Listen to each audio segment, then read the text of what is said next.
Error.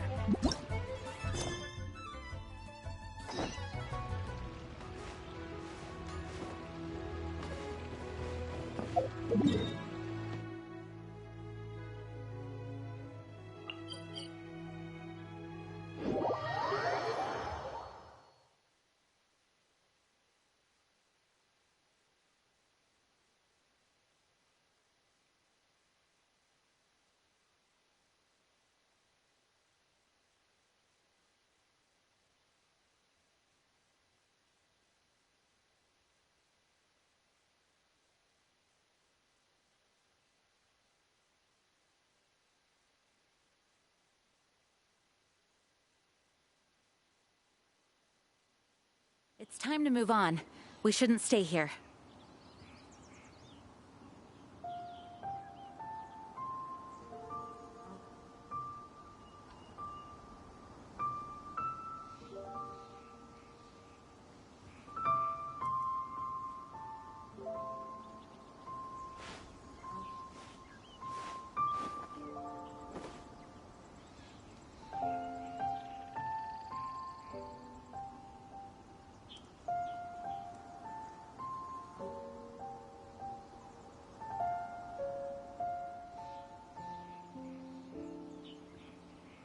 Onwards! We have work to do.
Since we want to go to the Jade Chamber, heading to its location on the map is the sensible thing to do. Let's look around. There has to be a way up there nearby.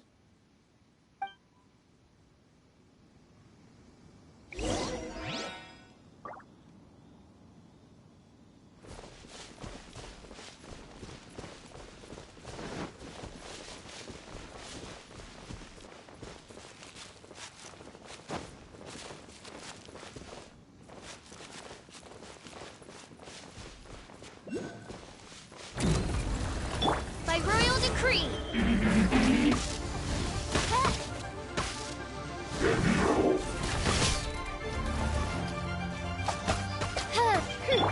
Nice and spicy. As you wish, mein Fräulein.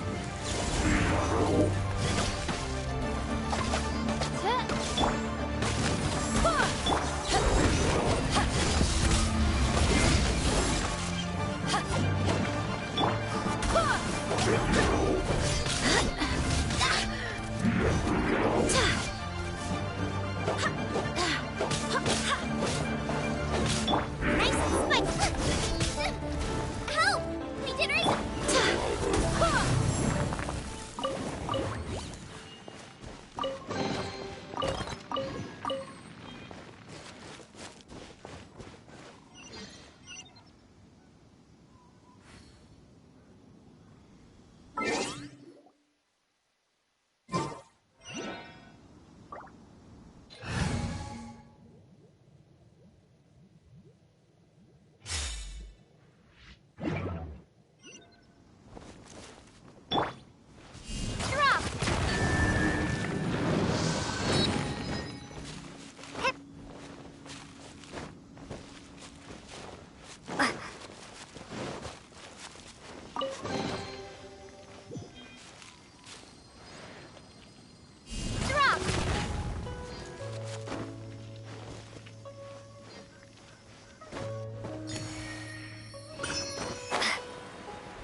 Let it rain. Nice and spiky.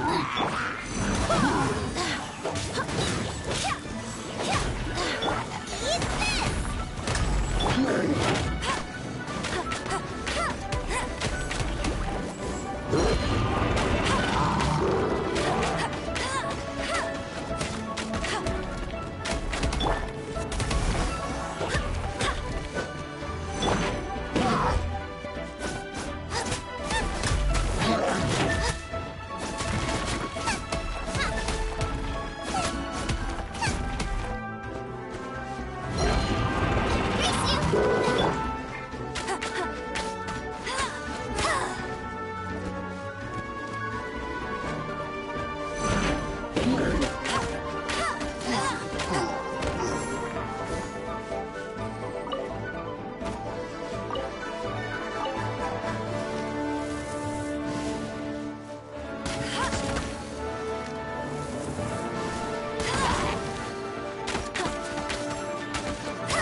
Bet you can't keep up with me. Go, go, Barret Buddy.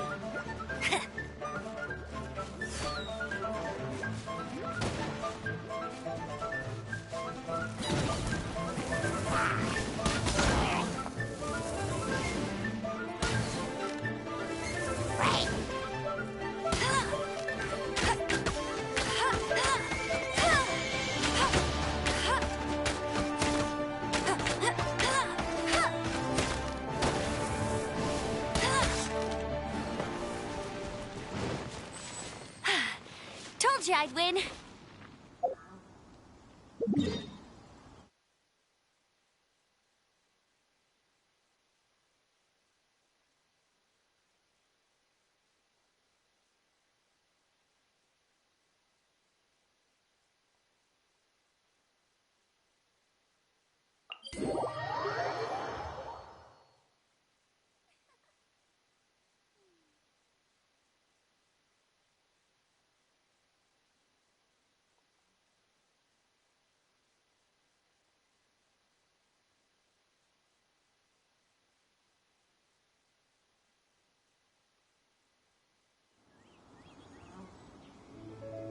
Jean will be upset if she catches us lazing around like this.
it must have something to do with the Jade Chamber.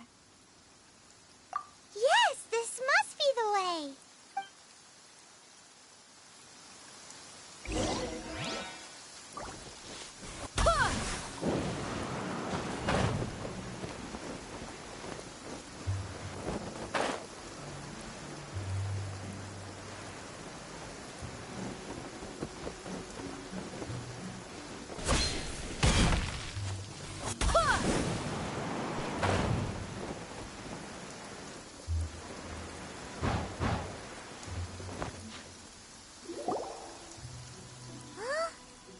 Takes us up to here. Aw, if that wind current was stronger, we'd be able to reach the top in one go. Huh? Why?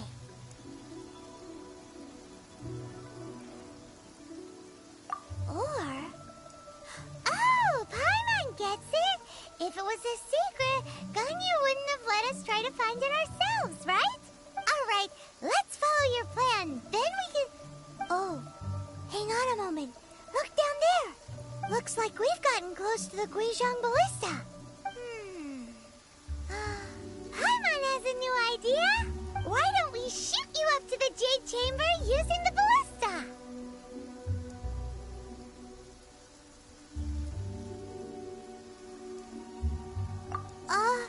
No. Paimon may have just forgotten to think about the safety measures.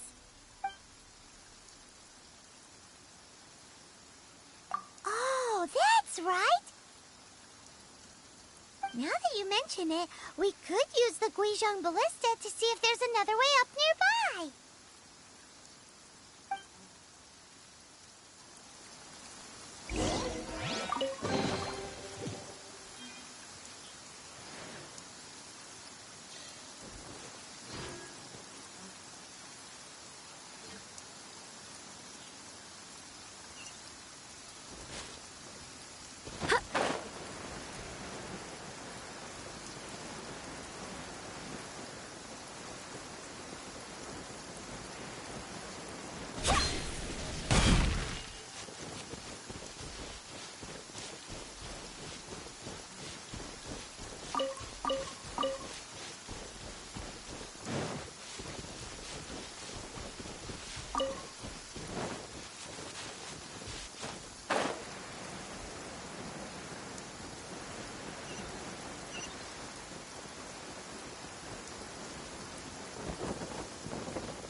Halt!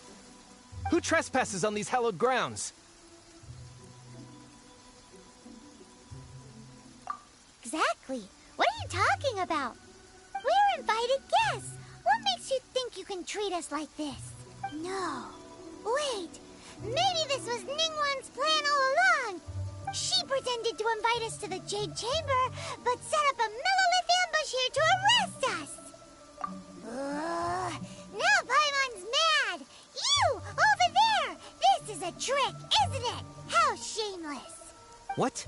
We're just on guard duty. What do you mean, shameless? What nonsense! Seize these suspicious intruders at once! Well, here they come.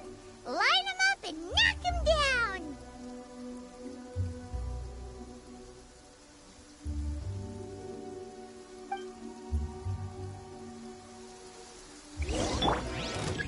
Nice and spicy. Oh, it's revealed by...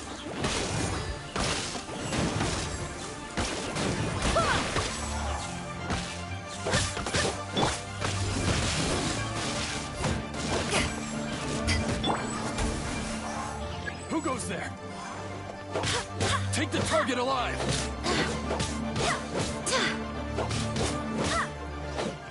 Nice and spicy. Like royal decree.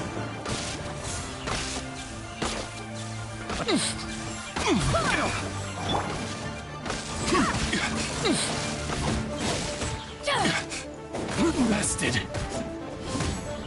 2 arms! Take the target alive!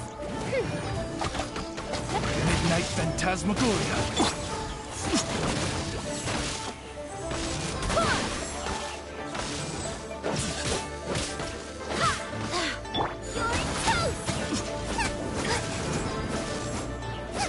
With a triad!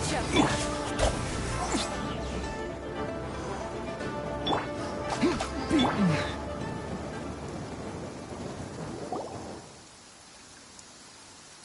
What's all this about?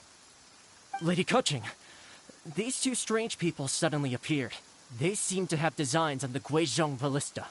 Who are you calling strange? You want to go to the Jade Chamber? Who are you? We're invited guests here to look for the Liyue Qixing. Who are you? Well, as it happens, I am one of the Liyue Qixing. Oh, I'm Kuching, the Yuheng of the Qixing.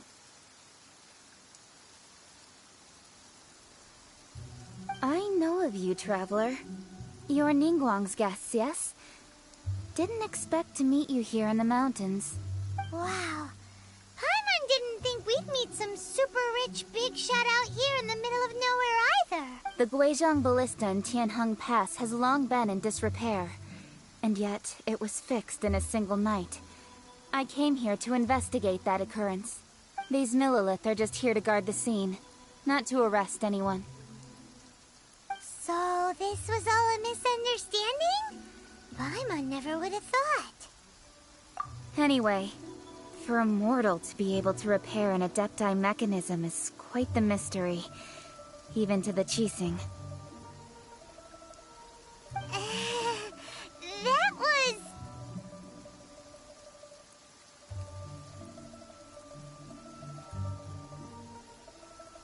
Huh? Oh, right. So, Lady Yuheng, might you have any idea why Lady Tianquan invited us to go to the Jade Chamber? Just call me Kuching. I'd say that Ningguang's purpose is to request that the savior of Mondstadt take a more neutral stance. Or at least, to not wholly side with the Adepti. We're not taking sides. We spoke with the Adepti. They want to protect Liyue as well. When you say protect, you're referring to their sanctimonious arrogance, aren't you? Huh? You are mortals, and thus under their protection. There was no way they would have regarded you as someone with the ability to assassinate a god.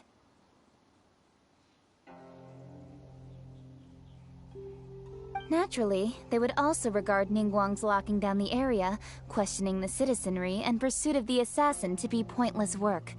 Perhaps they even wonder if there might be a cover-up. I'll say it like it is. They're underestimating us. Well, you've got a point there. Still, this is the first time Paimon's seen a person from Liyue who doesn't respect the gods or the Adepti. Should I respect the shallow sense of time and condescension to mortals that has caused them to delay in moving against us, Qixing? Forget it. I shouldn't speak of them this way. This skepticism is mine alone, and Ningguang does not share it. Either way, I will admit that the actions of the Adepti this time were quite restrained. Rex Lapis's death is indeed an extraordinary circumstance.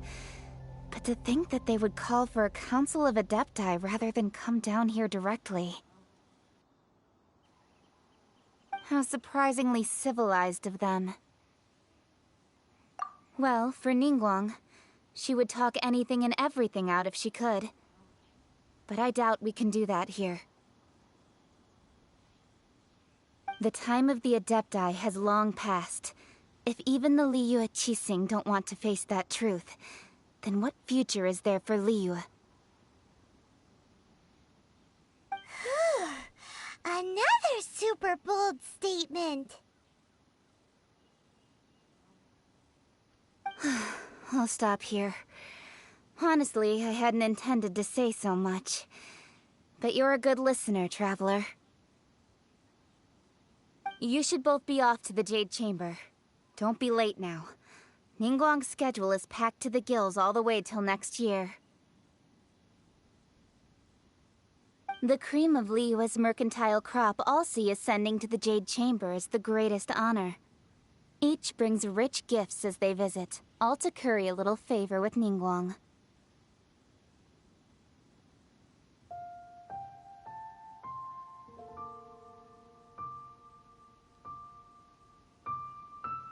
Favor?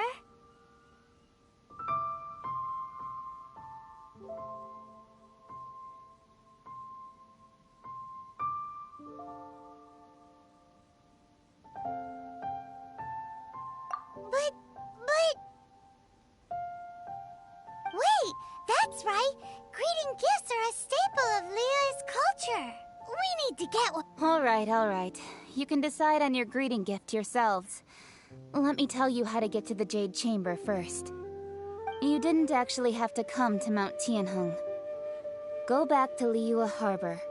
Find a guide at the Yuehai Pavilion, and...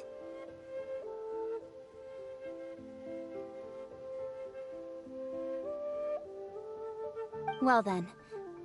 May we meet again, Traveler. Well, that Yuheng may not respect the gods, but Paimon thinks she's a pretty cool person.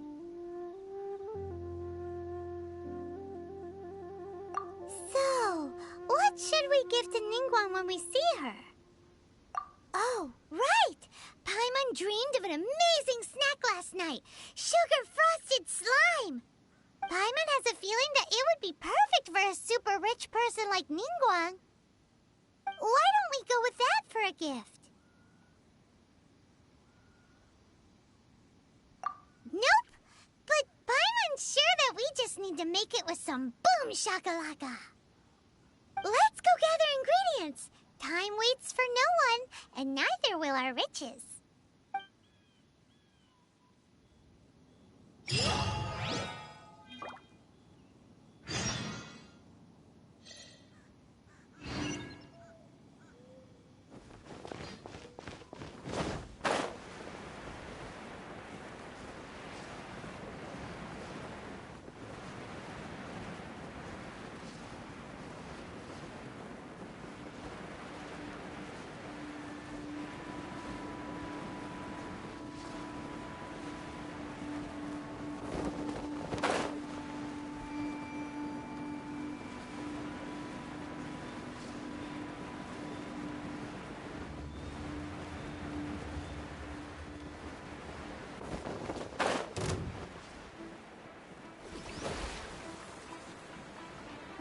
Look at that slime! It looks crystal clear and very delicious. That's the one. Royal decree.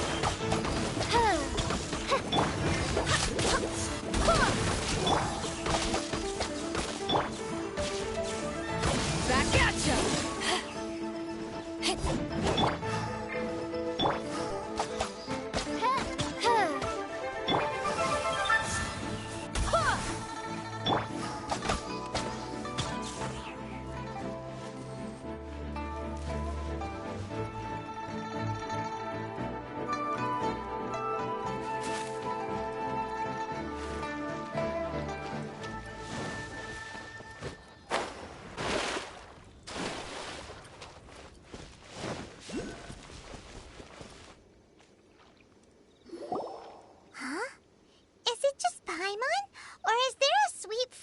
In the air. Huh? Did you hear that? It seemed like it came from those ruins over there. Uh-oh. It looks like the treasure hoarders have locked someone inside.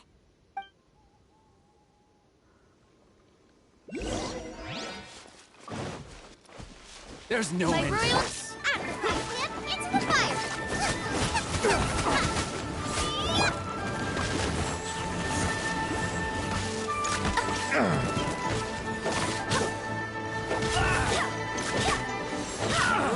Dios, guide us.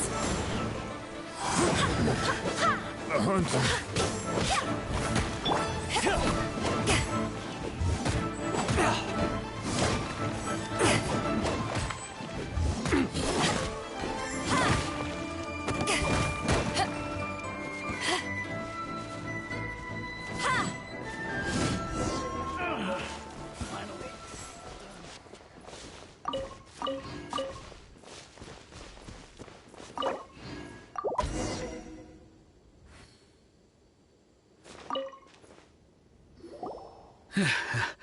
Thank you for your help, kind travelers. If you hadn't come to my aid, I surely would have rotted in this cell. Those treasure hoarders, when their mood was good, they'd rearrange those pots of sweet flowers. When they were in a bad mood, they'd rearrange my face.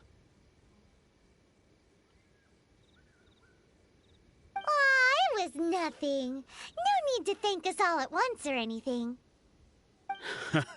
I understand. Don't worry. I will compensate you both. Don't say that.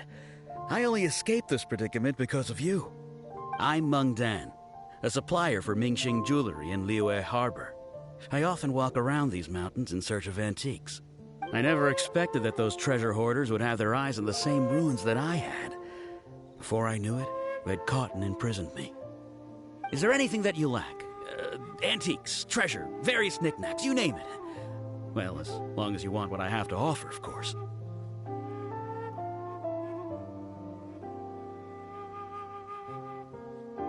Wait a moment. Actually, we are looking for something. Oh? And what might that be? Do you have a box that can store presents? We'd like a pretty one. The kind that you can use to store snacks. Of course we do. How can one sell antiques without gift boxes? At Mingxing Jewelry, we have the best gift wrapping service in the 7 nations. Now just give me a moment and I'll let the boss know.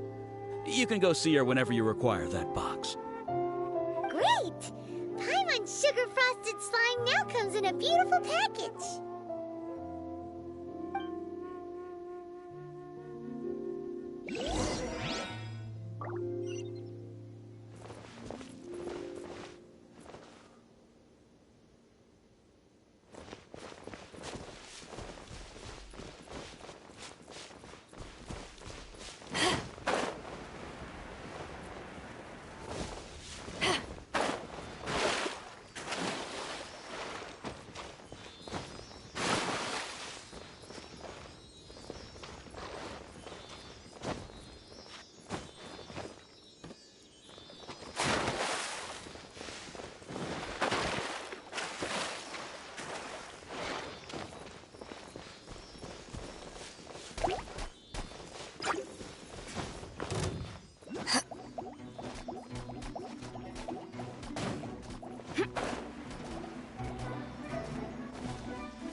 Frozen. Crisp. Frozen effect.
I do worry about the well-being of my retinue during my impromptu absence. I'm sure the good people of the Adventurers Guild are absolutely fine, mein Fräulein.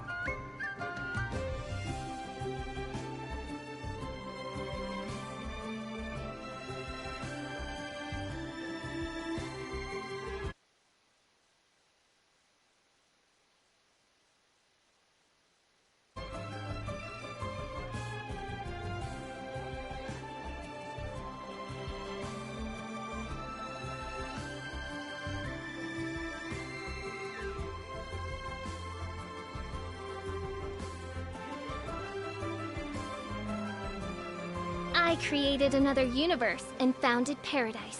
For I, Fischl, am the Prinzessin der Verirrt...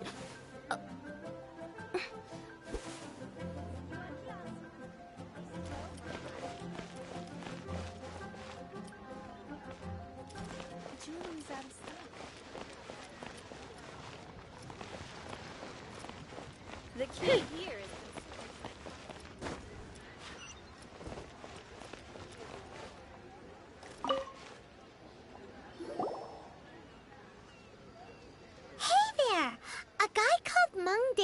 told us that we could get a nice and shiny box from your store.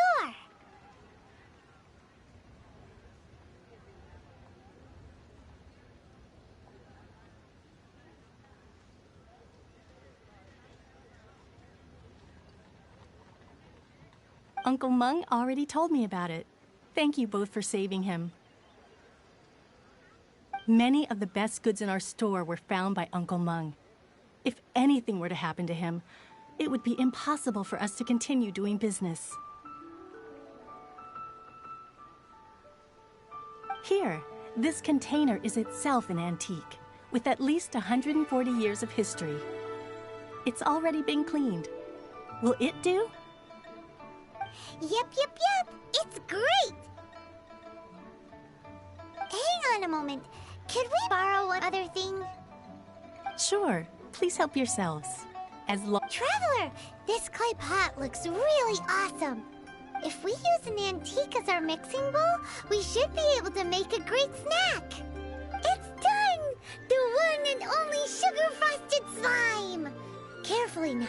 Into the box it goes and dust it over with a bit more powdered sugar. Oh, yes. You might want to use these 2 freshly picked flowers as decorations, too.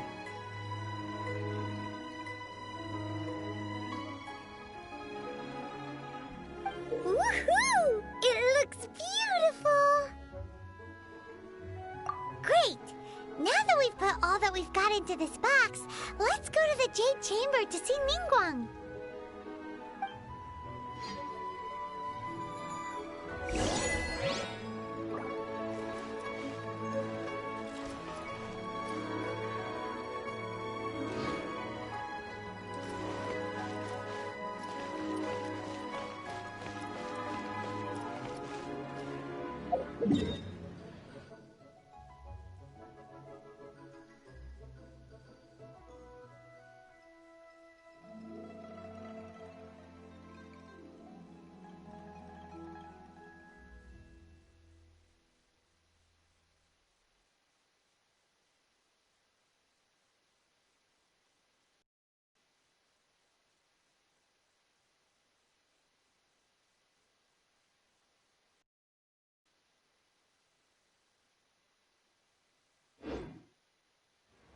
I create.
According to Kuching, this is what we should say.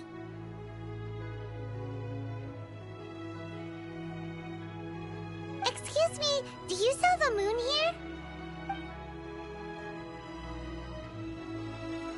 Yes. How many would you like? It's not convenient to speak of numbers here. Ah, well said. Please, use this to ascend to the chamber. Yes, speaking of which, are you two the guests that Lady Ningguang has arranged to meet with today? Yep. And yet the code they used was not the one for guests, but for the Yuheng. What's going on here?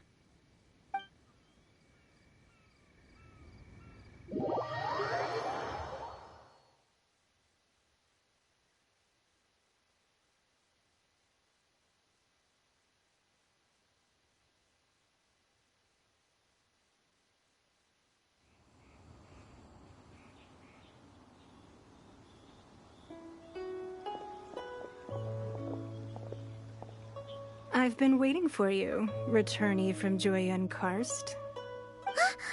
It's Ningguang! Since this is our first meeting, we've prepared a gift. I hope you like it. Oh, for me. You have my thanks. It seems that I have made things difficult for you, considering that you were supposed to be my guests. Oh no, it's nothing. I'm glad you like it too. This palace floats in the skies, higher than the peak of any mountain. From this vantage point, one may survey all of Liyue. I have been gathering the funds necessary to build it from the time I began learning the merchant's craft. And since becoming the Tianquan, I have spared no effort in hiring the best craftsmen to constantly extend it. At first, it was but the size of one room. Now, it is large enough to blot out the moon in the skies above Liyue. One day, I believe it will overshadow all 7 nations. Not many from outside Liyue earn the right to ascend to the Jade Chamber. But I have been in correspondence with the acting Grand Master of the Knights of Favonius, who spoke highly of you. As such, I have been putting eyes and ears out ever since you reached Liyue. What? And I finally got wind of your movements when you were on the way to Wangshu Inn. Wait! Was Vergoldet one of your people? Just Vergoldet? No. Everyone at Wangshu Inn is one of ours.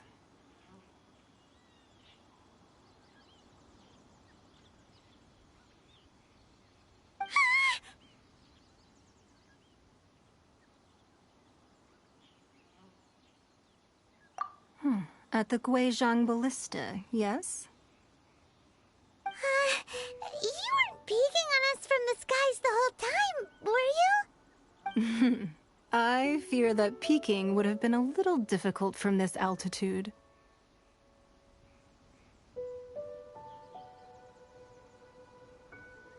Our eyes and ears are more than sufficient. You two are very interesting people, after all. It would be natural to take an interest. Well, I wouldn't expect you to trust us, considering that you have had far more interactions with the Adepti. The reason I invited you here was to clear up some misunderstandings.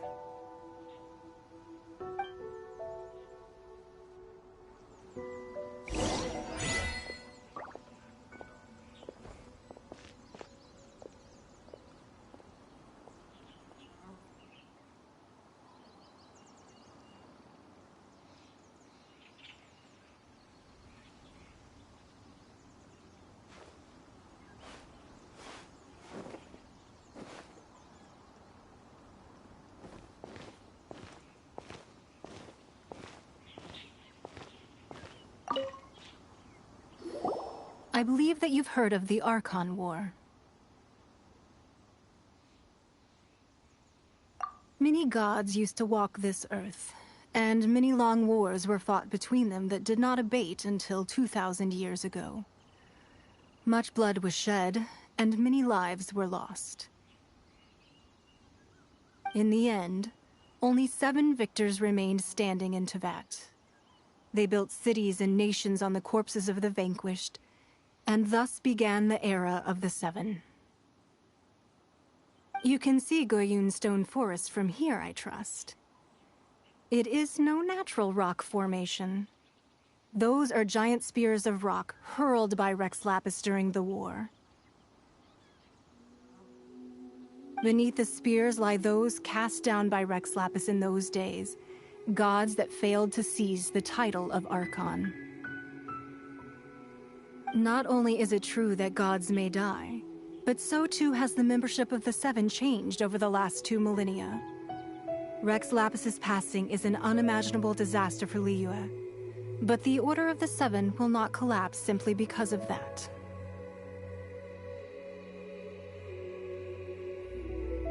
Another Lord of Geo will arise sooner or later. Yet, how are we to forget Rex Lapis? When that time comes, the relation gods and Adepti will surely be different from before.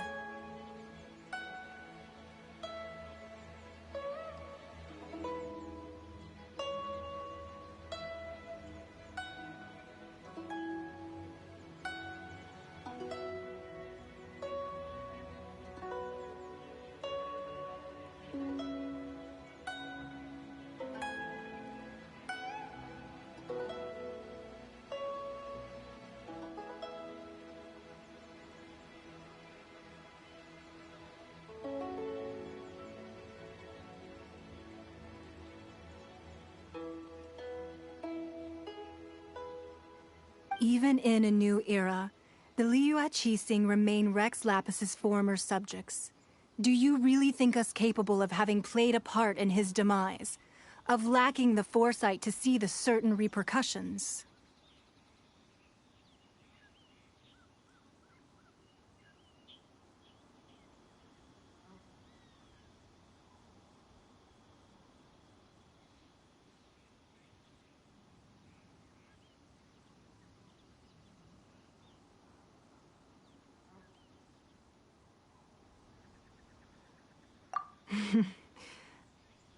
That day at Yujing Terrace, it was also very sudden.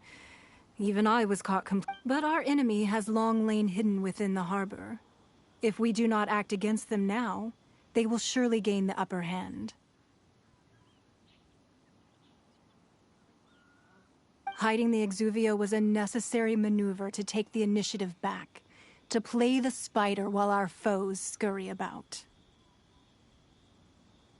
Who's this enemy you're talking about?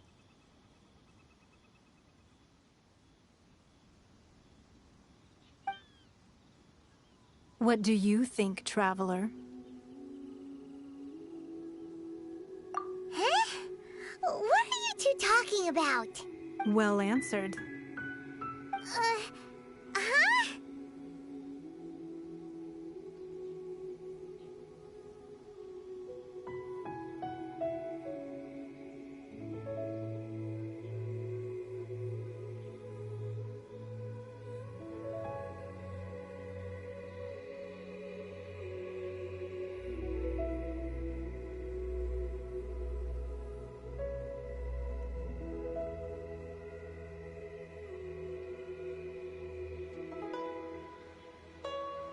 Huh? The scenery out here is fine indeed, but the wind is a little strong. Our preparations to receive guests within are complete. So please, this way.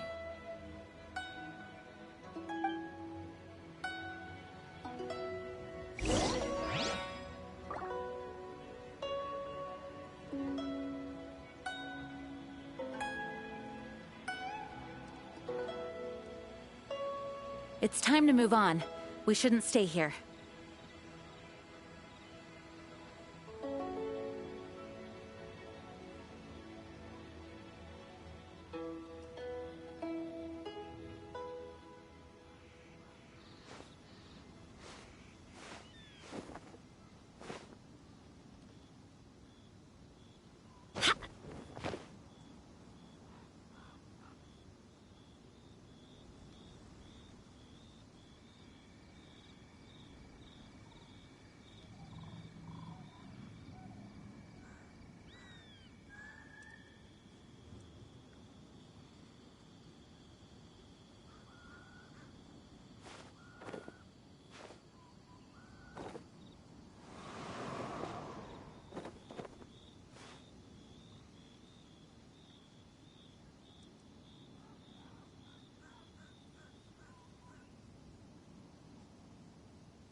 Onwards! We have work to do.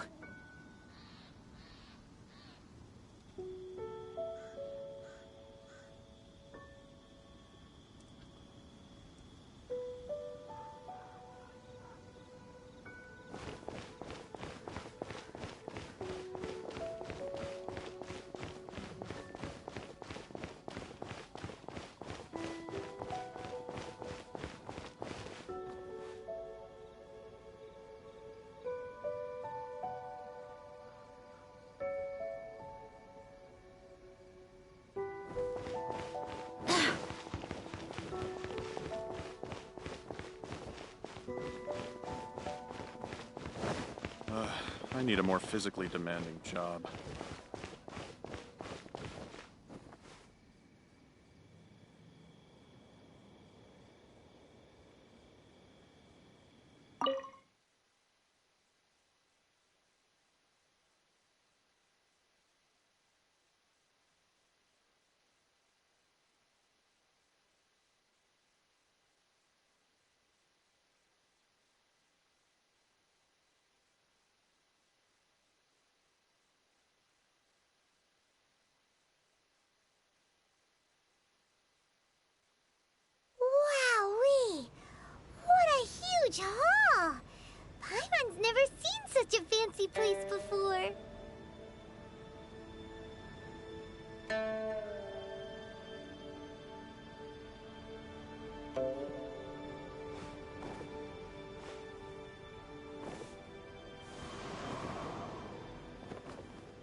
Be at ease, you two. Make yourselves at home if you wish. Can we really? I have invited you two here as friends. And when friends come over to play, our enjoyment comes first. Naturally. Ooh! Isn't this that legendary wall? Why, you've kept your ear to the ground, I see. That's because even the storytellers are talking about it. Everyone's after a piece of paper from that wall. It's super famous. That's because that wall records Liyue's secrets. Merchants have always been attracted to secrets. But the secrets of the mercantile world are of no interest to you, are they, traveler? You're rather special, really, and I think you're quite aware of that. If possible, I'd like to have your trust. But if you were to choose the more trustworthy person between myself and Keqing...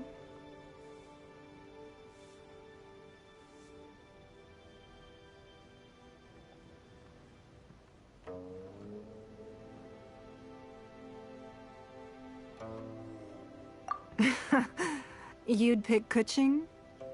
Nah, I had a feeling. I originally thought her a bit too hard-headed. With someone of her character on the Qixing, I've had some extra messes to clean up behind the scenes. But after she said those words, the time of the Adepti has long passed. If even the Liyue Qixing don't want to face that truth, then what future is there for Liyue? Well, I must say that quite a few of my doubts have been dispelled. I won't deny that Rex Lapis's passing seems advantageous to us. But for Liyue's sake, we cannot allow ourselves to be shackled by rumors of our usurpation of power. Indeed. It seems that you understood what I meant to say from the very beginning. I called for the gag order and for the Exuvia to be hidden to temporarily stabilize the situation, and also to prevent something similar to the incident in Mondstadt. With Rex Lapis's death, the Fatui have busied themselves with many clandestine actions beyond their diplomatic remit. As the Tianquan, one responsible for Liyue, I cannot be too concerned with appearances when opposing them. Allowing the rite of parting to take place was also meant to buy some time for us to take control of Liyue's administration.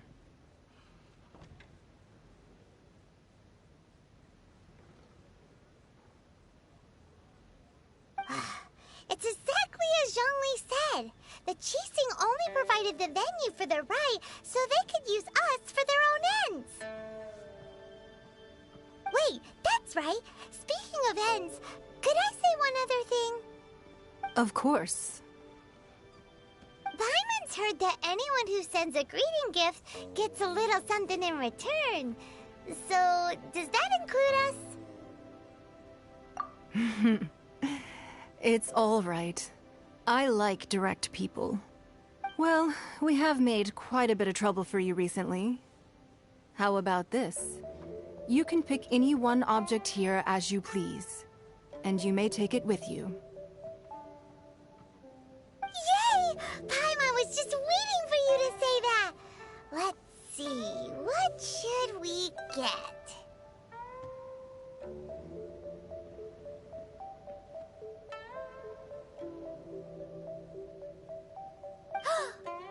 sheets on that wall. Don't look at Paimon like that. One of these sheets of paper will sell for crazy prices, even if it's only as large as Paimon's fingernail. Just imagine how much more a whole untorn sheet would sell for. Let's grab one, the biggest one.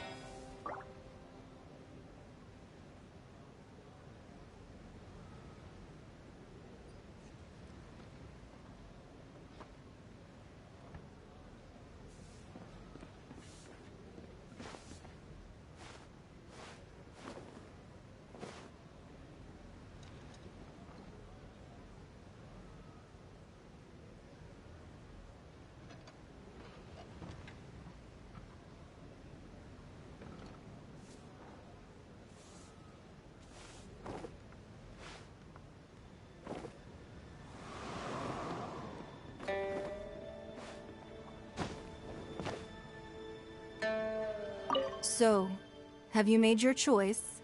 You don't have to confirm it with me. Just choose one and take it. Afterwards, why not sit down for a while in the Jade Chamber? Or have a short stroll?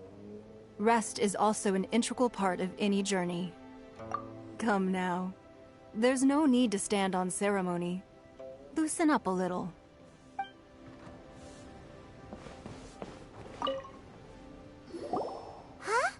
Well, that was an easy search. The biggest sheet is right up there in the most obvious spot.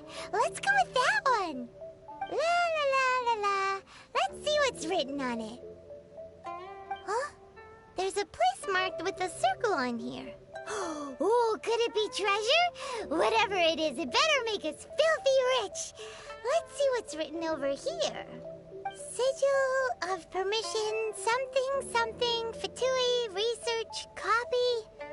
Huh? Aw, that doesn't sound like treasure at all. This piece of paper shows that a Qixing spy discovered traces of classified Fatui research on the Sigil of Permission. Oh, Ningguang did say that the Fatui have been up to all kinds of mischief in the shadows of Liyue.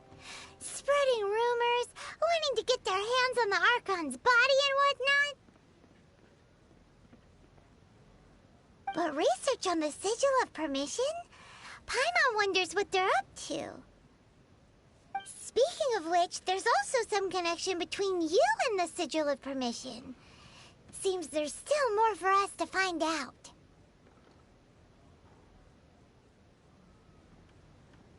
Oh, you really think so? Well, should we not go then? Oh, so you're saying that it's precisely because we can't completely trust Ningguang that we should confirm the truth of what she says for ourselves.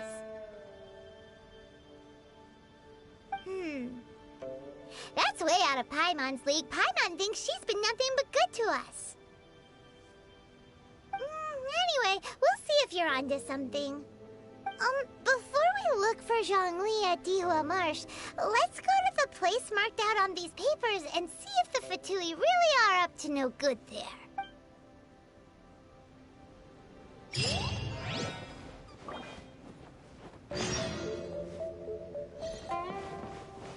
So, have you made your choice? You don't have to confirm it with me. Just choose one and take it.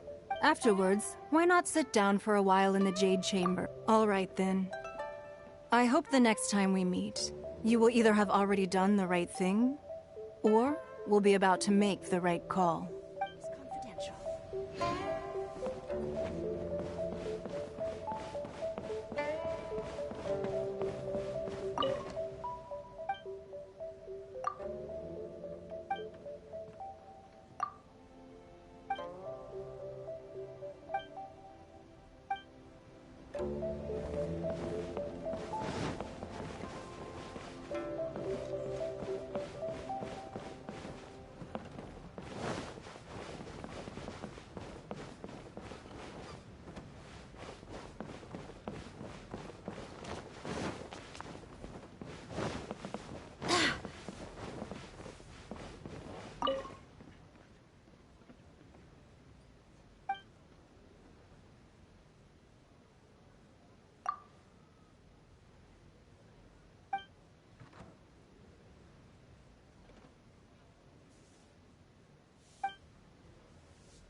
There's no end to this. Another test subject.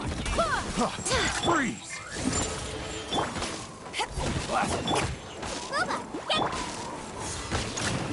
Direct assault!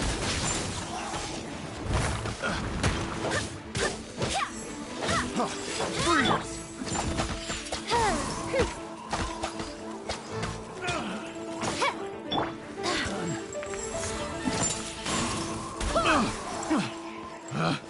Picked the wrong test.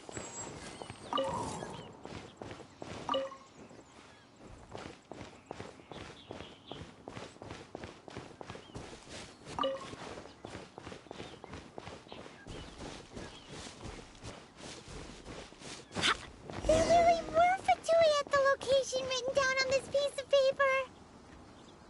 And they look really mad at us, too.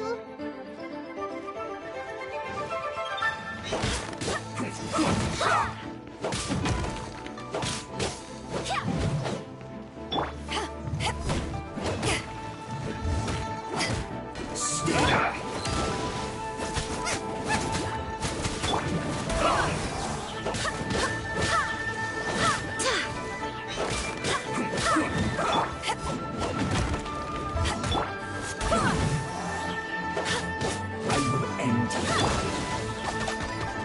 Let's end this quickly.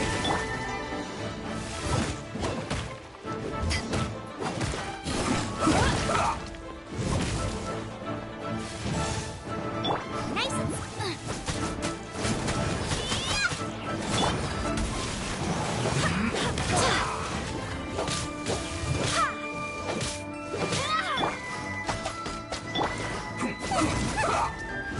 Get them!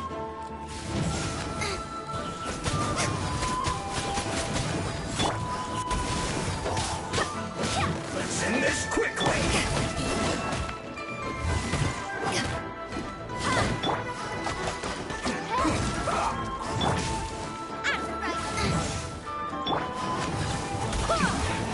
This isn't good. Descent! By royal decree.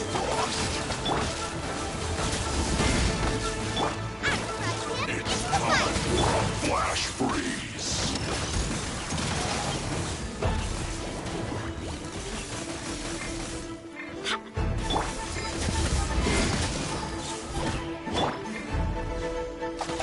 As you wish, main Fräulein. Nice and spicy. Frozen food. Now. Oh no.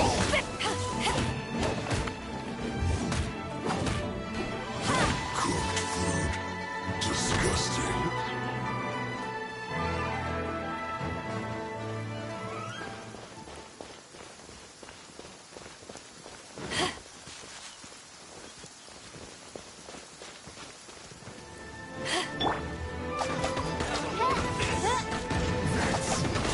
Oz, reveal thyself. No rest for the wicked. Nice and spicy.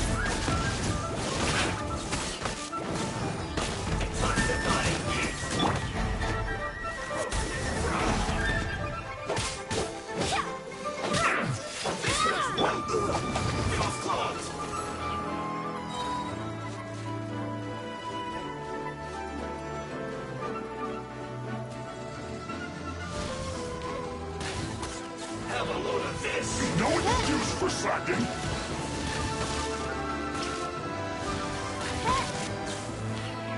Oz, reveal thy...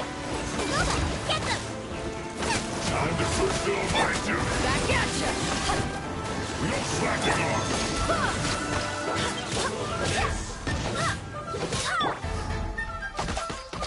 Shadow Raven, let night fall! This is time for a break here. My duty at an end. Have a load of this. Detoxifying heat. Roast and fry.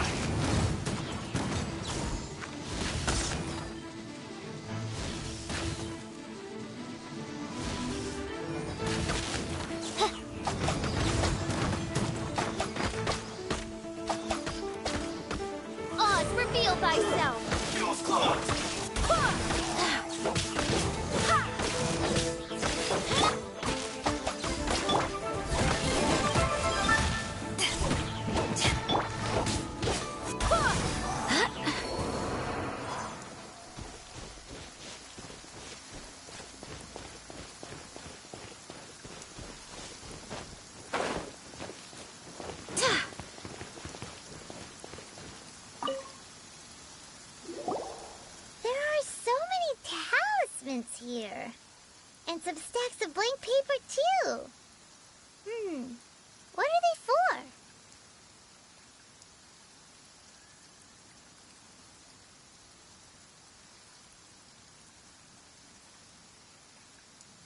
Paimon's seen this pattern before. But where? Oh, Paimon knows!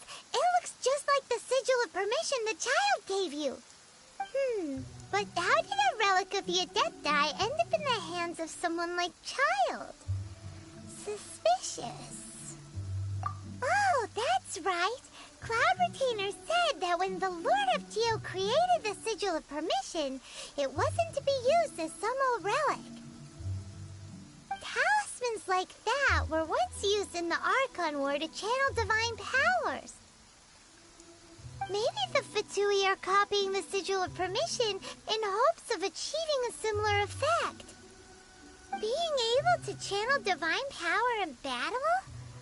Whew, that sounds pretty dangerous. And the plot thickens. We'll need to keep an eye on Child, that's for sure. Alright, that's enough sticking around here. We gotta go meet up with Zhongli soon.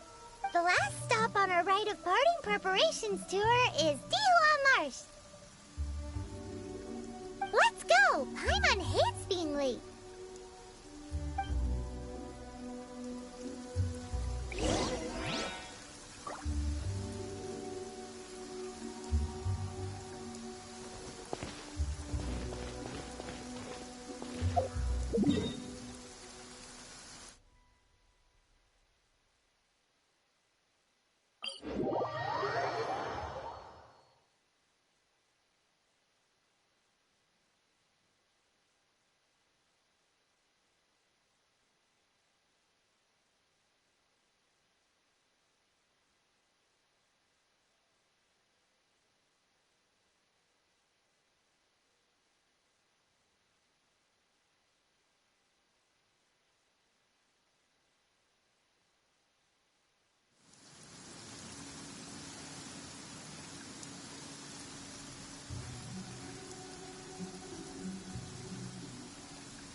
I do hope the Knights of Favonius are all working hard.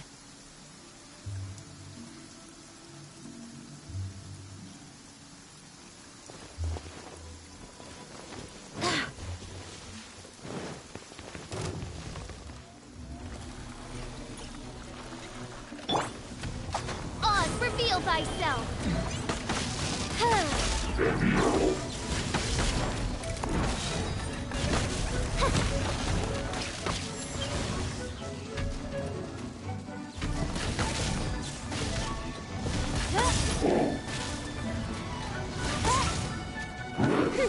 Nice and spicy.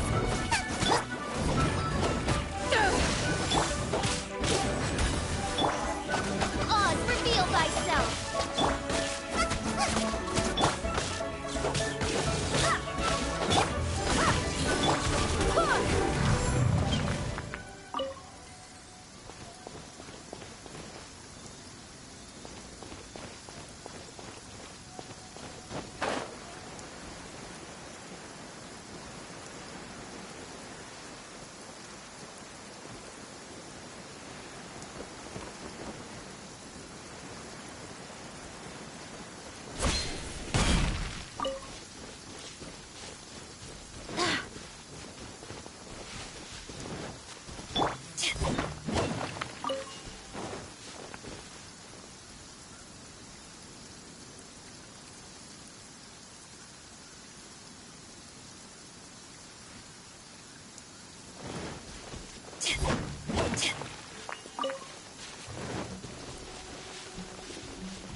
Right on time.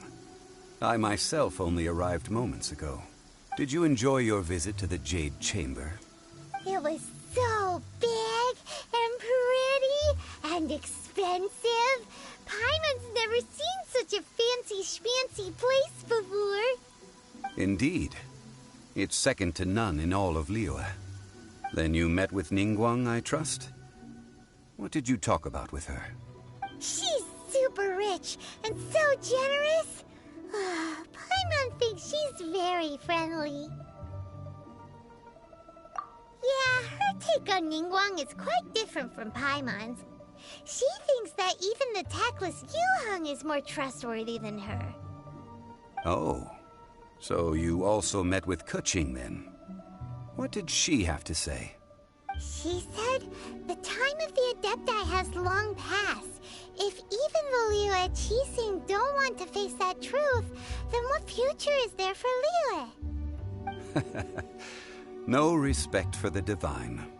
Indeed, contrary to the ever-bold Keqing, Ningguang is more of a businesswoman at heart. Though they are both members of the Qixing.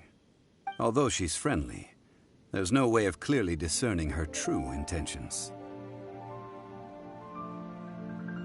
Yes, she has only relied on herself to rise to her current position. No ordinary person could ever achieve that. It's said that she's the one behind the constant expansion of the Jade Chamber. It's the second most important thing to her. Even if she ever gave up the position of Tianquan, she would never give up the Jade Chamber.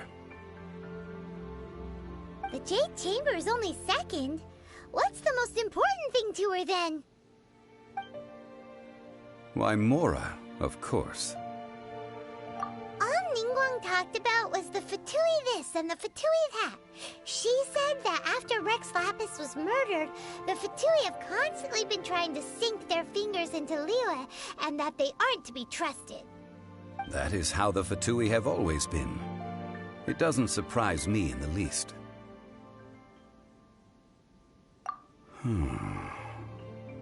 No matter what they may be planning, you must be careful when dealing with the Fatui.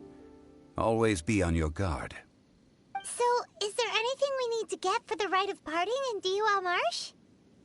Yes, as a matter of fact, there is. Today, we'll be gathering wild glaze lilies. Glaze lilies? But why did we come all the way out here? Doesn't the garden in Yujing Terrace have some? Even Qingse Village has glaze lilies. Oh, right! Paimon remembers that Madame Ping is always tending to flowers. Maybe we could ask her. No. Those lilies have all been gardened by people. They won't do it all. Dihua Marsh used to be full of glaze lilies. It is a sort of joyful flower that listens to human song. Before the Archon War, Dihua Marsh was all dry land and fertile soil. But the war caused landslides, and the land was flooded, turning it into the marsh you see now. Nearly all the glaze lilies were wiped out. Of course, there are some kinds of flowers that have been preserved and gardened by people in the city. But very few people know that glaze lilies may still be found in the wild. Wild glaze lilies have the strongest fragrance. If we want to follow the true tradition of the rite of parting, we must grind up the wild lilies and place the powder in a censer of everlasting incense. But I'll need your assistance in gathering these flowers.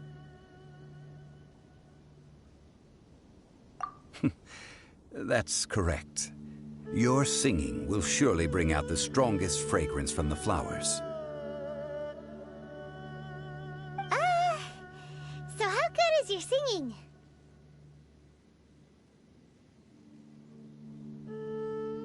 Really? Why doesn't Paimon believe you?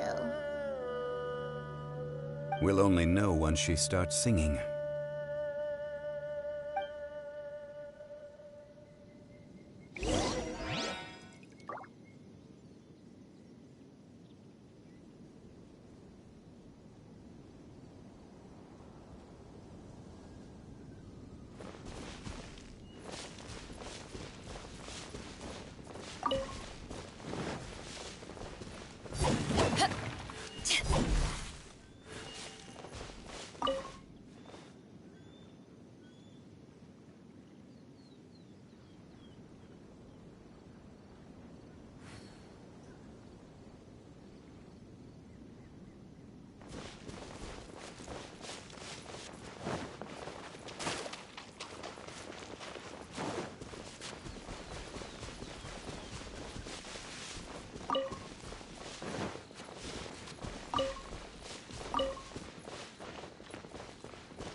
Whenever you're ready. Da da da da da da da da da da da.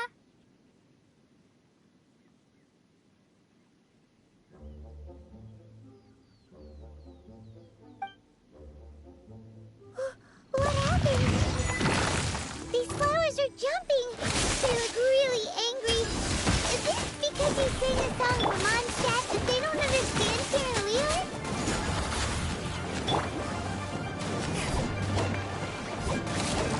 Take this! Oz, reveal thyself!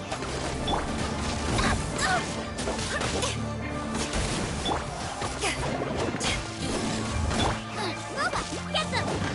Wings of darkness! Come, sever night from day!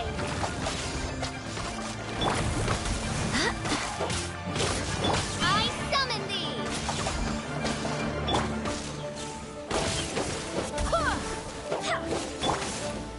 Back at ya!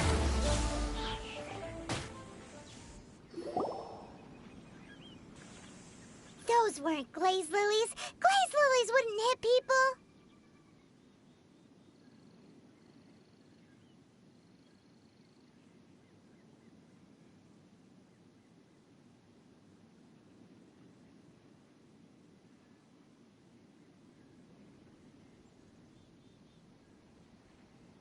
This little monster is known as a whopper flower.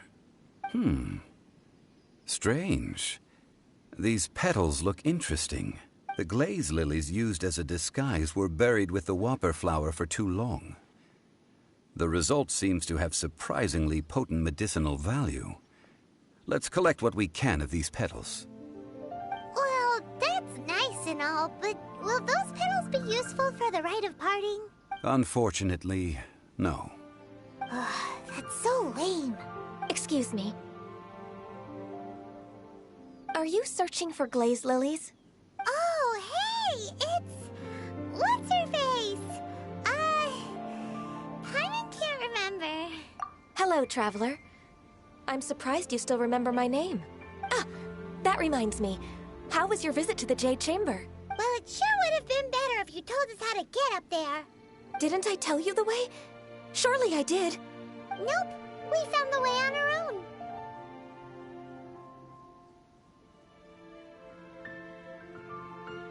Oh, I see.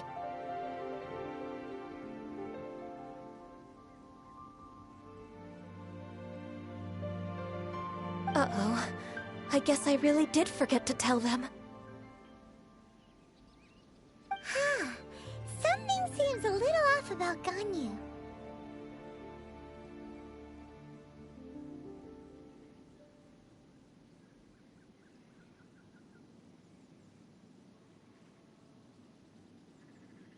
She's acting different from the first time we met.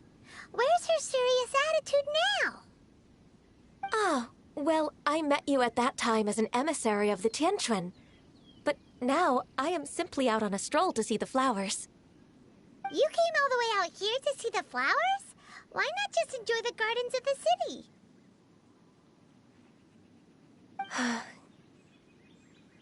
Yujing Terrace is where Rex Lapis parted from this world. If I strolled through those lonely gardens now, I wouldn't be able to bear it.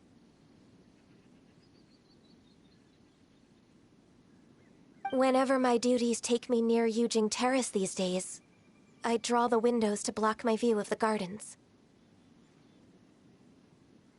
Oh, sorry. We shouldn't have brought it up. No, it's quite all right. I just haven't processed my emotions yet. When the Archon War came to its end 2,000 years ago, the first iteration of the Seven would gather in Liyue and drink with Rex Lapis. But 5 of those original 7 had already passed before Rex Lapis. It's truly a changing of the guard.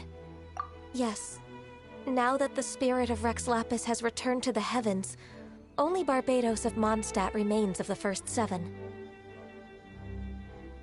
The other 5, including Inazuma's Raiden Shogun, are no longer the same friends from 2,000 years ago.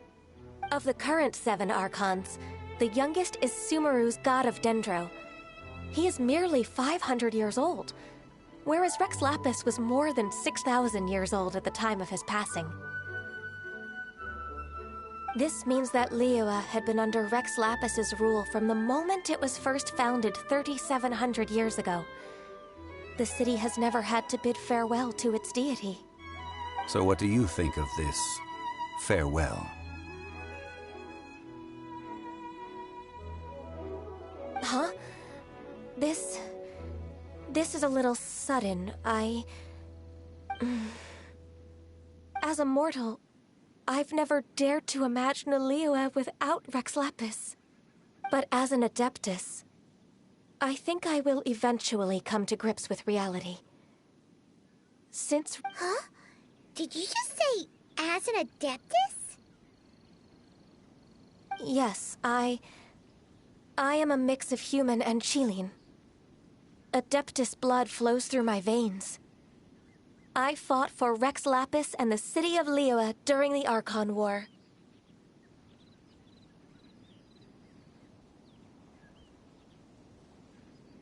After the war ended, I signed a contract with Rex Lapis and took the position as secretary for the Qixing. I've continued those duties to this very day. Well, let's save that conversation for another day. You say that you are here looking for glaze lilies? I also know where wild glaze lilies can be found. See, I've just picked one myself. Here, you may have it if you wish. We dare not refuse it.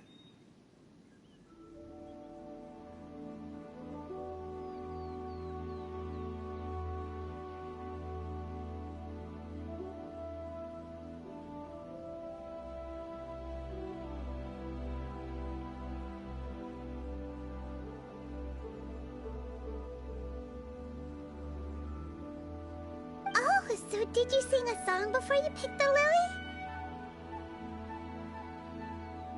Indeed, I did. I know this tradition well. In fact, I sang a local Liyue ballad to it. Wow, so you really know your stuff, too. Thanks, Gunyu.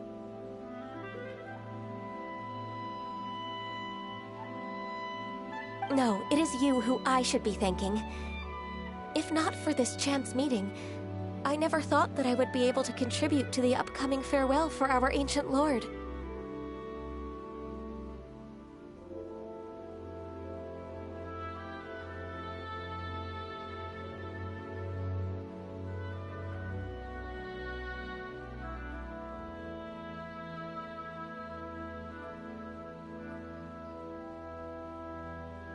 If you would excuse me, I should return to my work now. Good luck. And that just about does it. Our preparations for the rite of parting are mostly finished.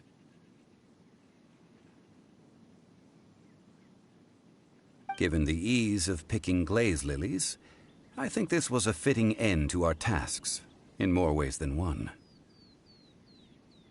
Yeah, Paimon can already imagine him starting a business in Liyue. I've had enough ventures in my life already.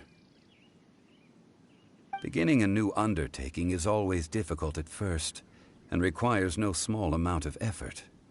And once business is at full steam, the stress of it all only wears away at you over time.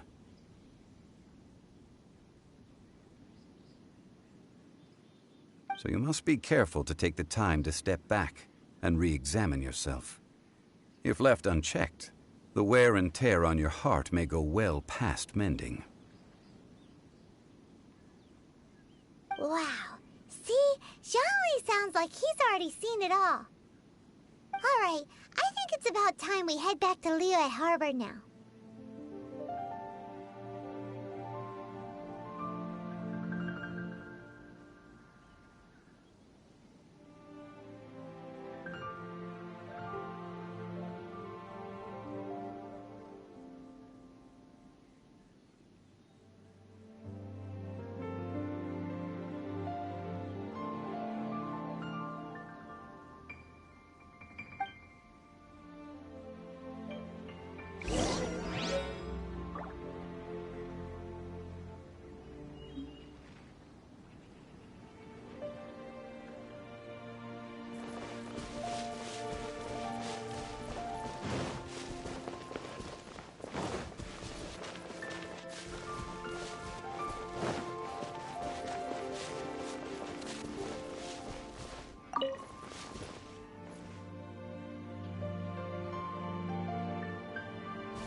hear the voice of fate, speaking my name in humble supplication.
Onwards! We have work to do.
like running.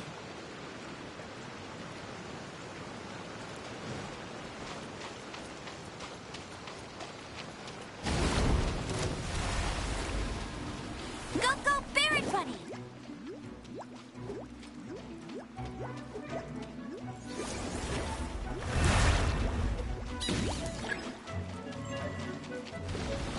Let it rain!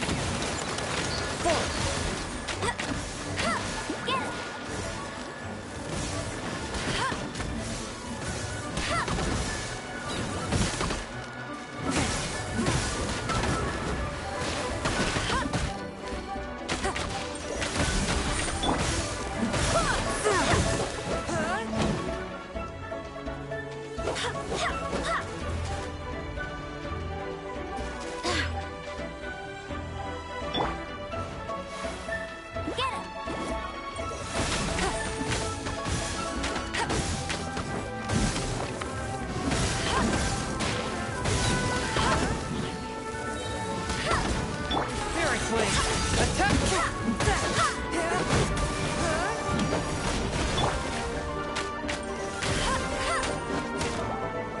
That's more like it.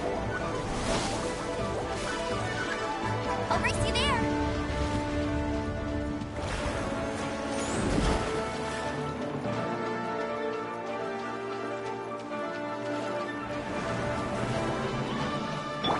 Barbados, guide us.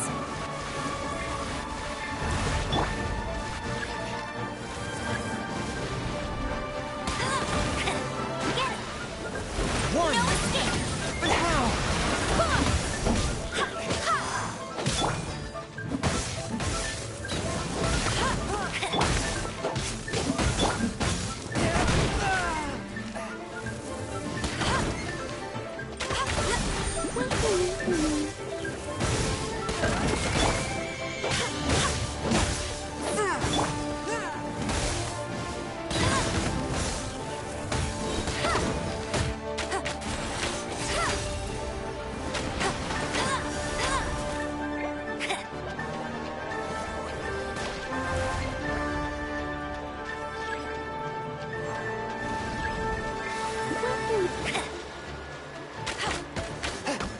No escape!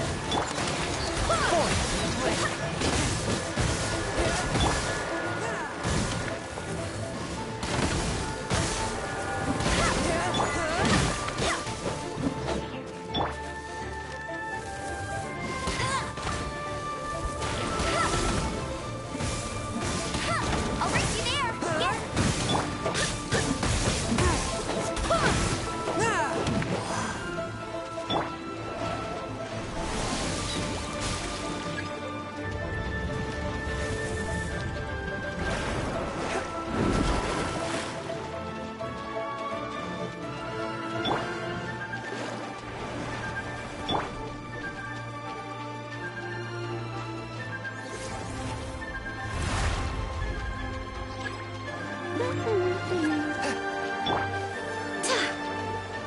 Swift and merciful! Submit for judgment! I swear by my sword! Bet you can't keep up with me. Let it rain! Get it! Not so hard!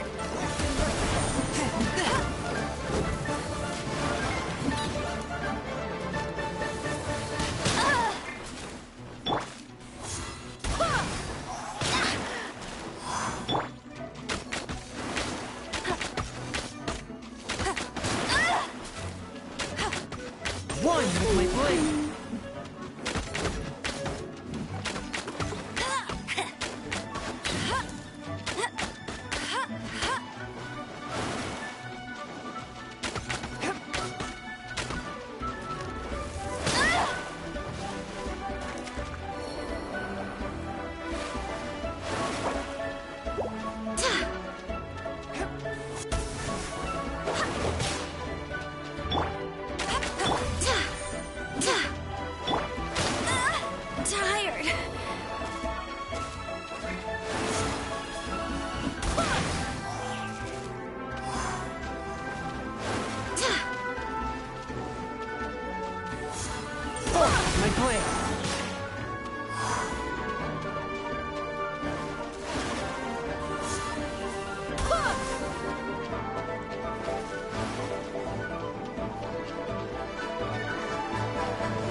scourge of evil remains.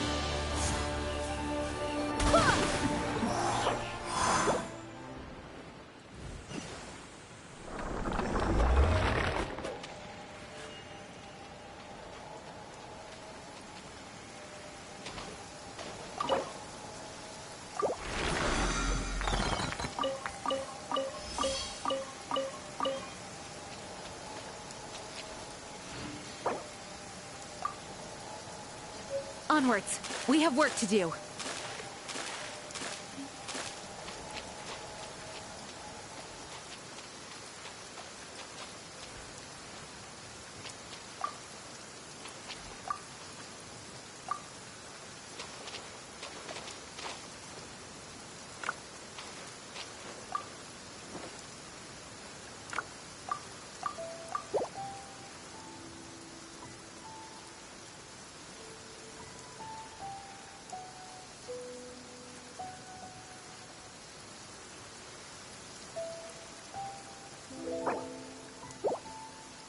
It's time to move on.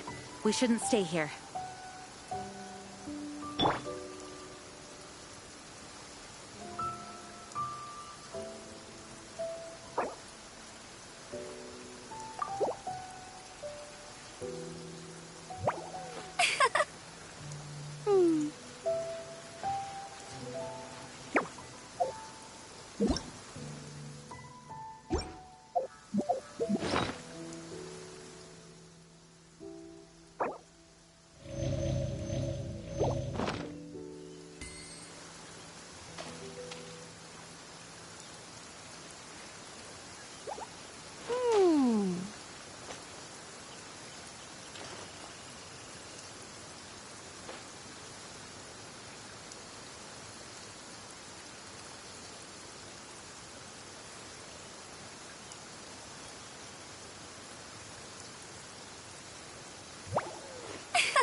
feel like running.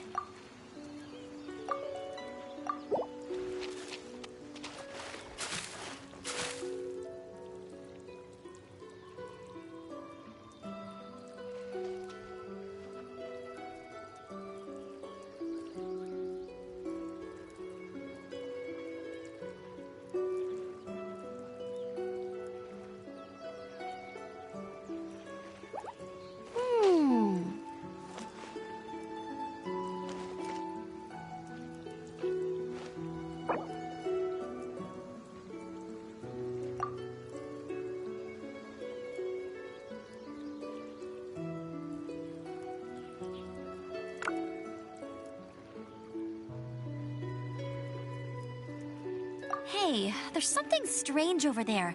Come on, let's take a look.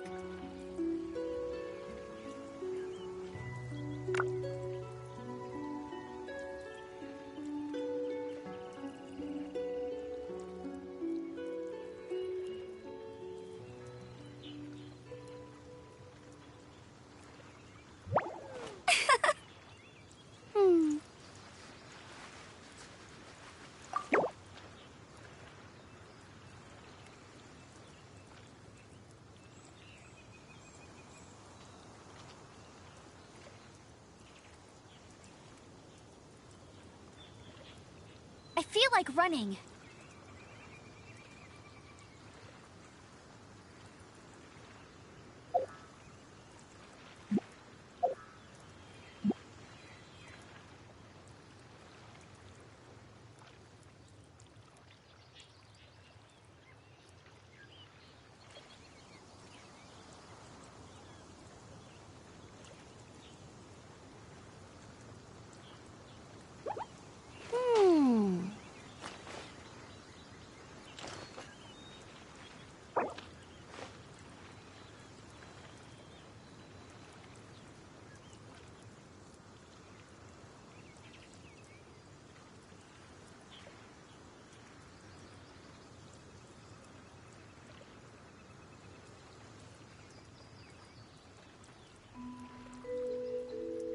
I feel like running.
Bunny.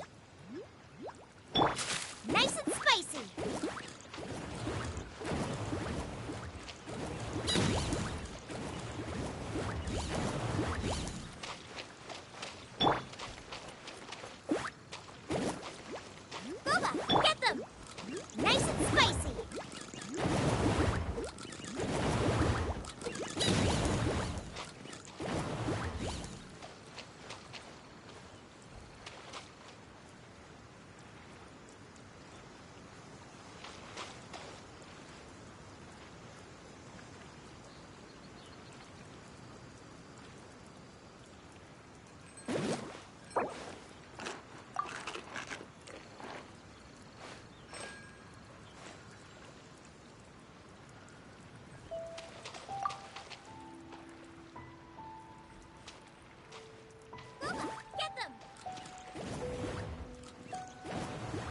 there time for a quick snack? I'll whip one up in no time.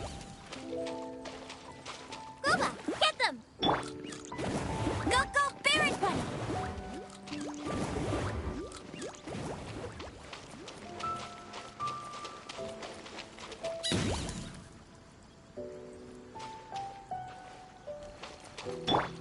Nice and spicy!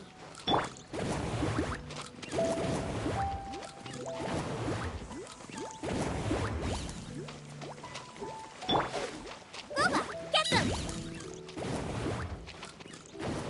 Nice and spicy!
It's nothing. Gooba, get them! Give up. Submit!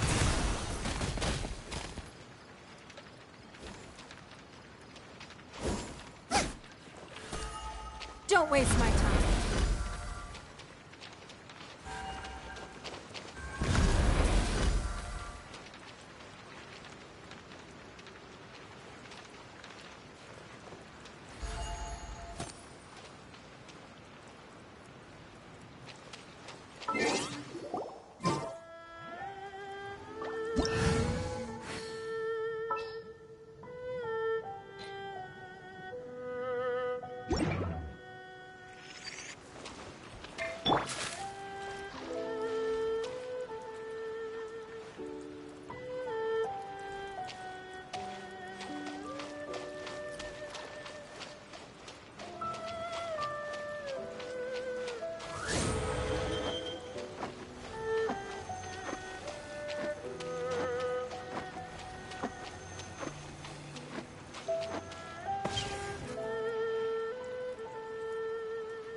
I hear the voice of fate, speaking my name in humble supplication.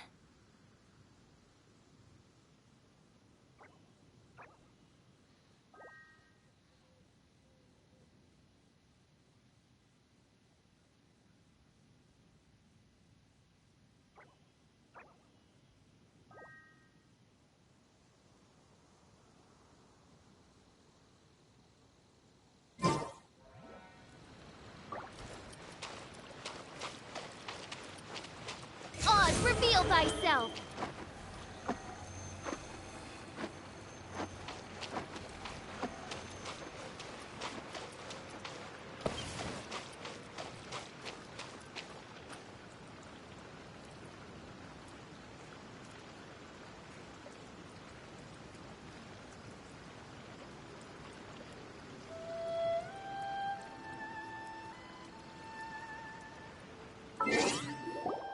I hear the voice of fate, speaking my name in humble supplication.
This is how it must be.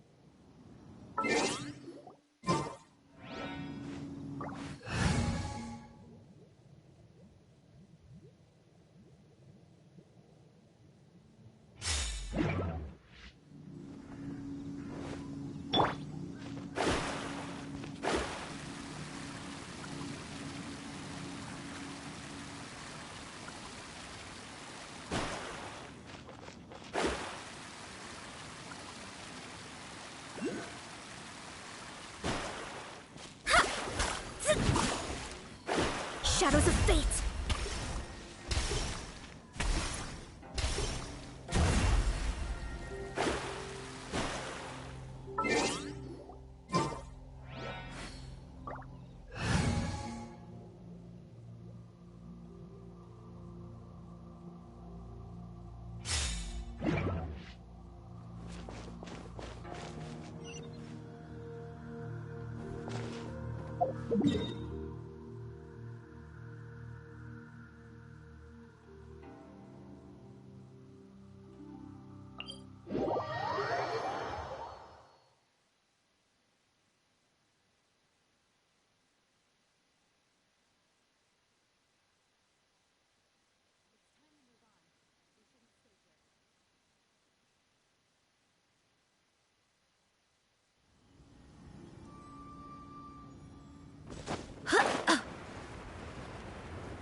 What happened? The city gate is swarming with Millilith and... the Fatui? This atmosphere is highly abnormal. It seems as though something big has happened. We should ask around a little, just to be safe.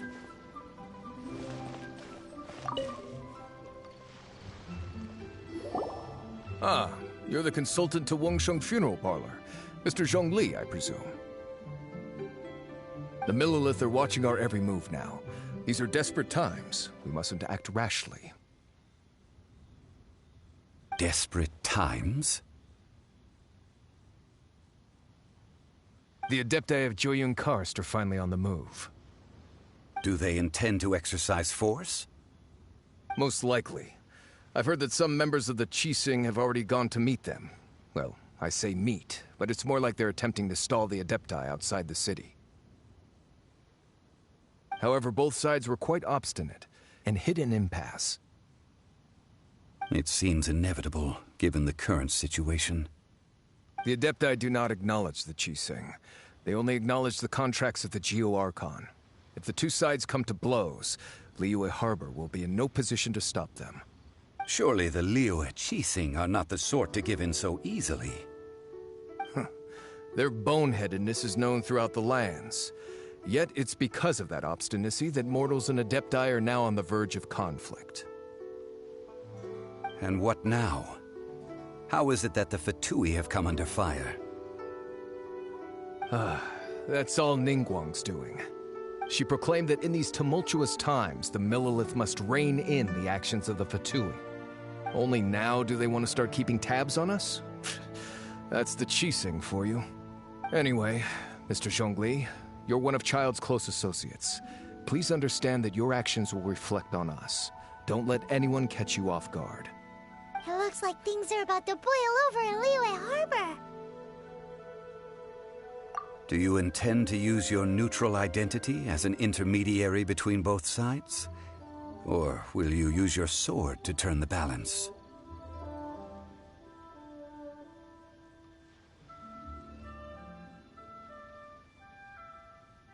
Neither path is an easy one. Oh, by the way, Mr. Zhongli, we've heard that the Wangsheng funeral parlor has also been caught up in all of this.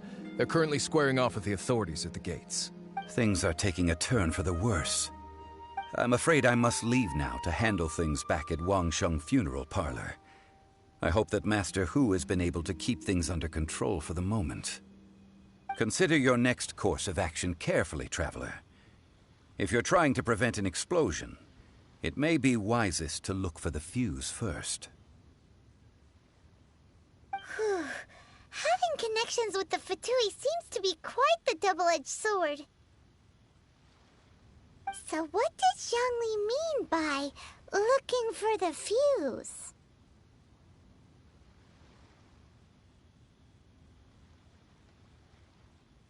Oh, Paimon gets it. If there's anyone that wants to see the whole city turned upside down, it's definitely him. He must be waiting for the moment when no one is watching to do something really bad.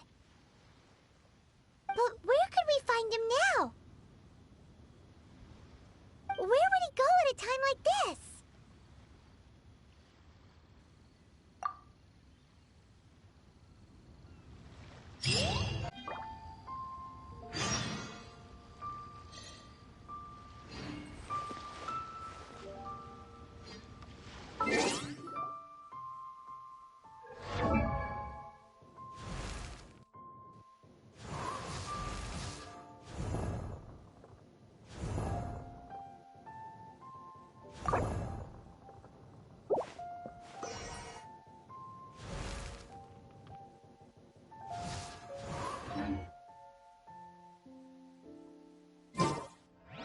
I can't decide.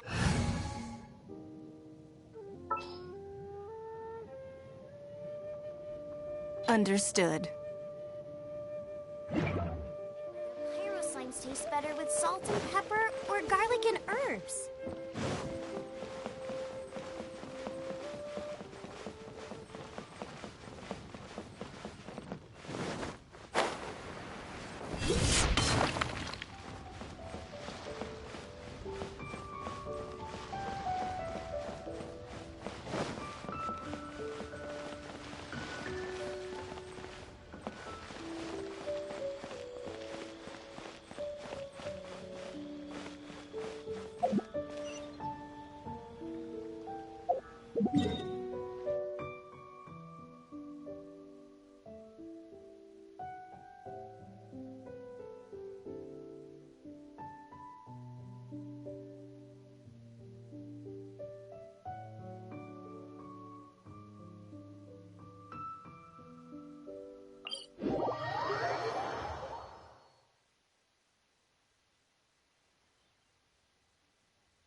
If there's nothing better to do, we could go foraging for ingredients.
golden house?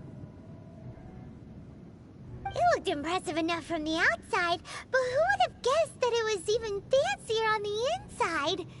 And so full of Mora.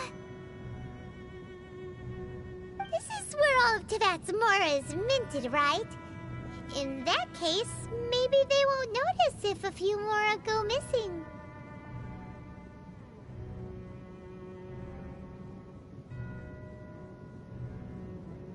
Oh, so it's a trap! Tricky, tricky. Good thing Paimon's got you here. But even if we can't take any, we can still have a closer look, right? Or better yet, take a nap on top of a mountain of Mora. It's like a dream come true. Oh, right. Back to business. It's quiet. Too quiet. Surely someone's gotta be guarding something as important as the Exuvia. Huh? Look! What happened here? Uh-oh. Paimon smells trouble.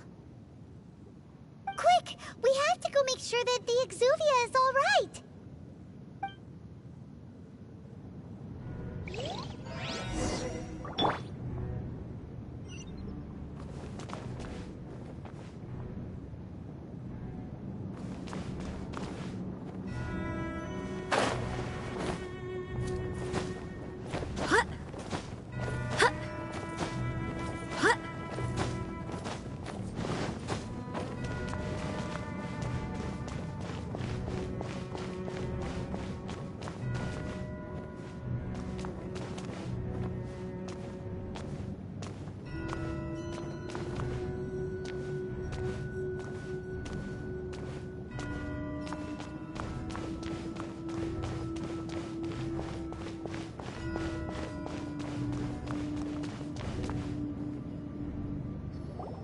You've already fulfilled your task as guides, so why do you still linger here? Haven't you already seen enough trouble for today? Huh? Who's there? If you were Fatui, I imagine that you would be entitled to a generous reward from the Tsaritsa herself. But now, you're nothing but dross, and you're in my way.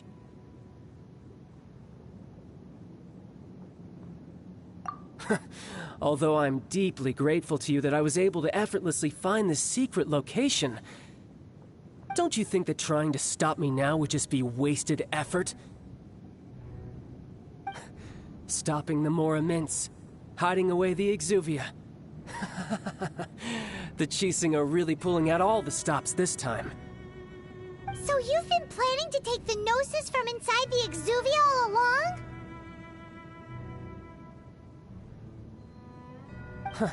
As one of the 11 Fatui Harbingers, it's my duty to see the will of the Tsaritsa fulfilled. She will get that which she desires.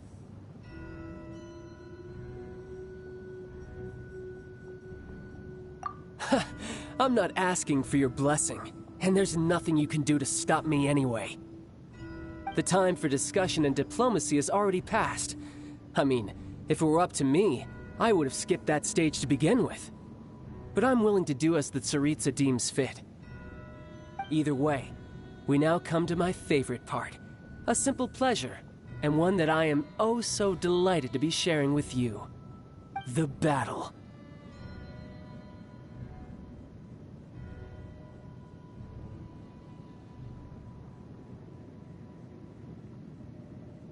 Battle? So you're the type that goes looking for trouble, huh? You could say that. When Signora offended the deities outside the cathedral in Mondstadt, she swiftly left the scene once her mission was accomplished.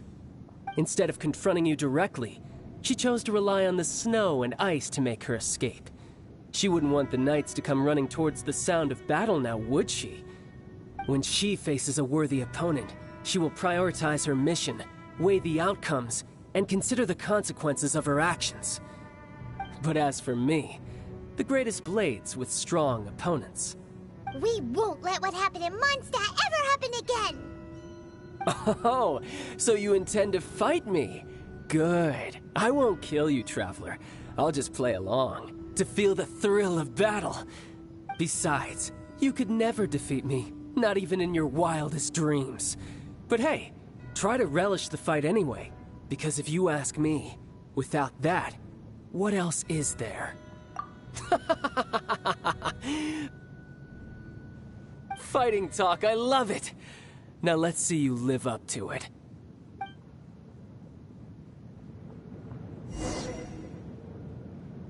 This chance is hard to come by, so show me all you've got. So very few ever get the chance to square off with the Fatui Harbinger. So come now, amuse me, and don't you dare disappoint.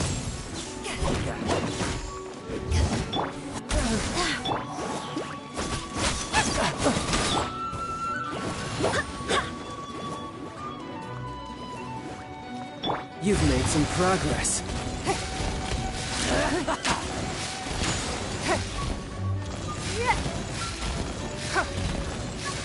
Try this.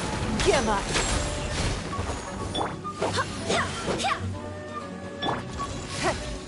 Don't waste my time.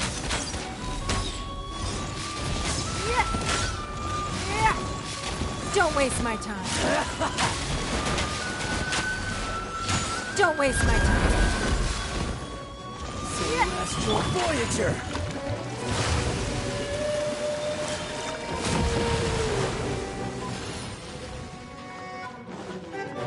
Get them!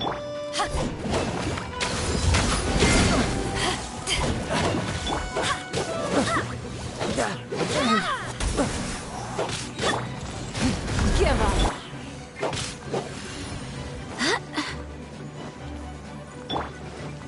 Not bad, not bad. So quick to flee. Passable effort.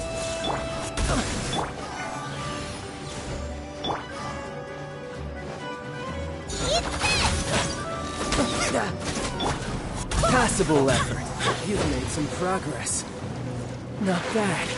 You've got a trick or two. Haha, good. No wonder Senora was so wary of you. Well, that just means I can go all out. Brace yourself. This is about to get tough. Now, show me what you can do against the might of a Harbinger. All you do is run. No use hiding back there. Barbados, guide us. Give up. Submit.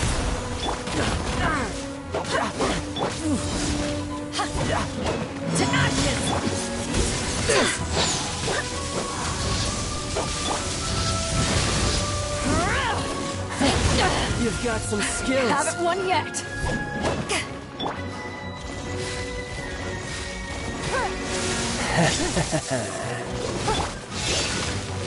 Back off!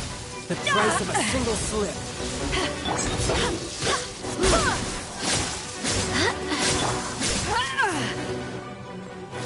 I'll crush you! Back off! Men, fall back. Don't waste my time.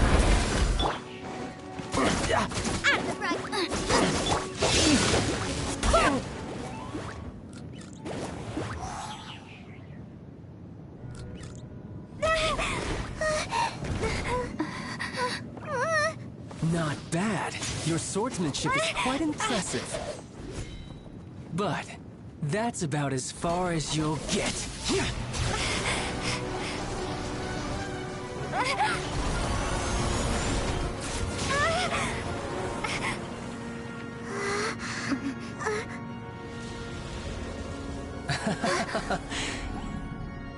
Didn't think you had that card hidden up your sleeve.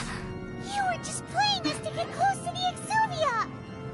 Oh, quiet down. Stop acting like some wide-eyed recruit. You've seen this world. You of all people should know.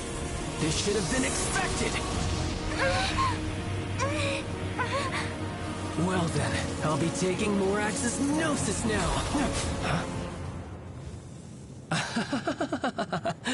I see. Well, this is most unexpected. You beat me to it, didn't you?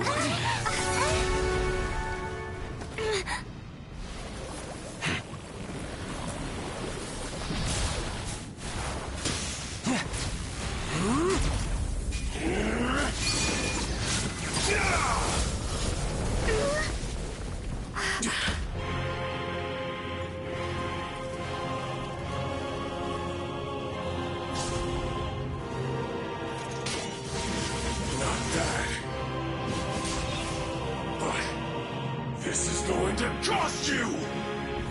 Yeah!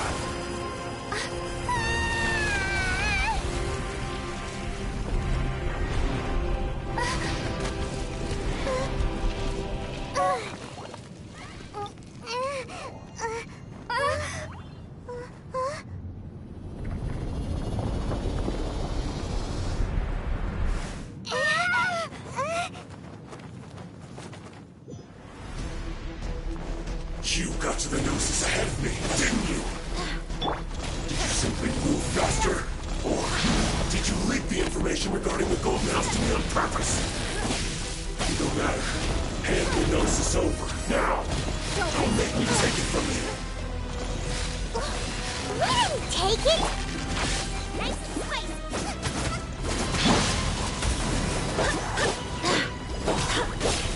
Wait, hear me! Boba, get them!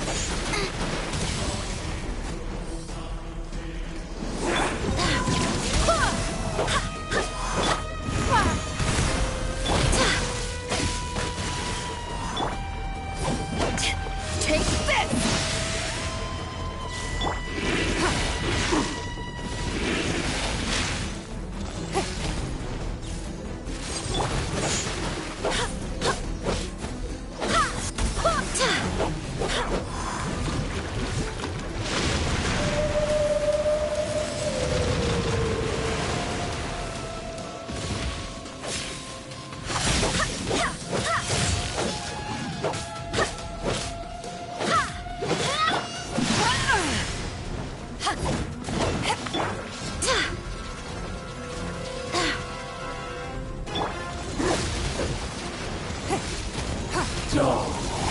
Give up.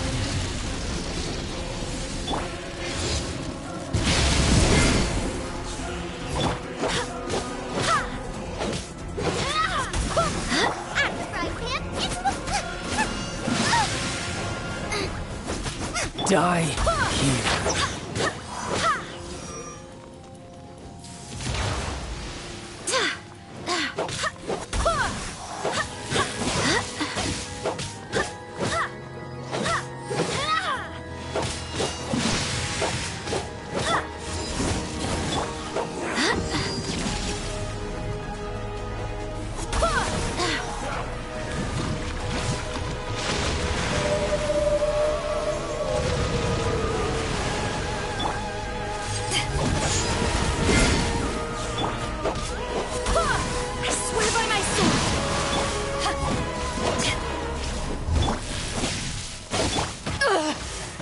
Not bad.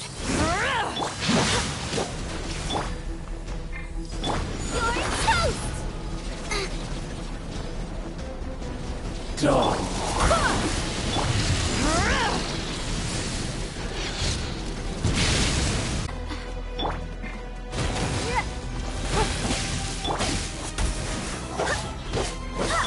Nice and spicy!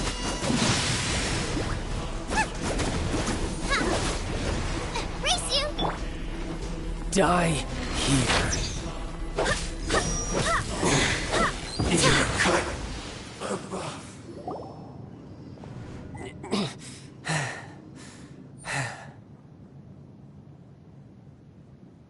Look! Child's back to normal again!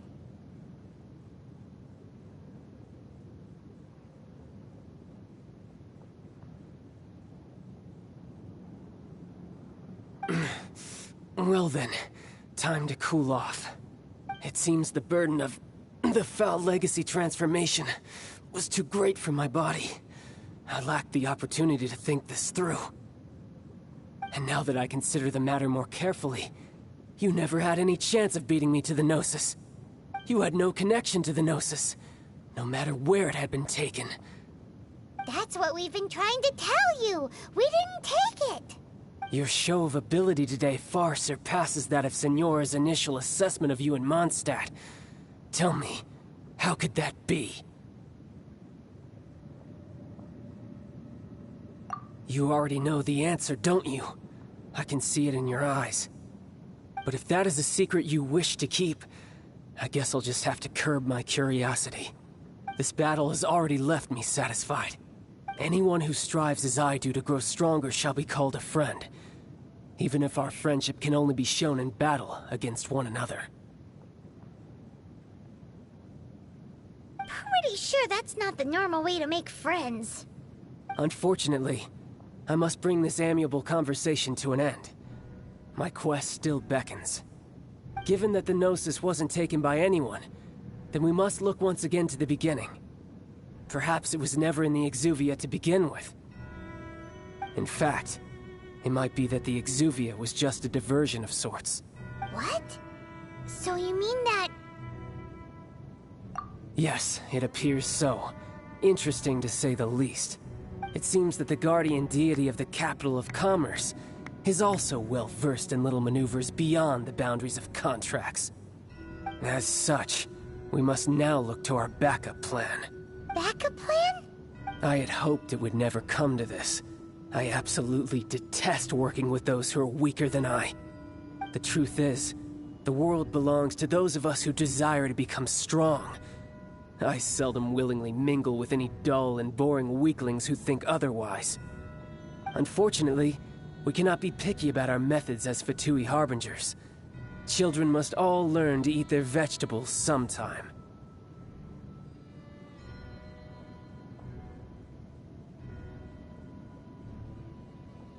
So what are you planning to do? I will awaken the god that lies dormant beneath Guyon's stone forest. A god? Osial, overlord of the Vortex, who was defeated by Morax, the Geo-Archon in the Archon War, and who has remained pinned beneath the waves by the Geo-Archon's stone spears ever since. If such an ancient god were to be unleashed upon Liyue Harbor, defenseless without the protection of its deity, do you think the cunning Rex Lapis would just stand aloof and watch the ensuing destruction? But the Archon War ended 2,000 years ago. How can an ancient god appear in a world now overseen by the Seven? Simple.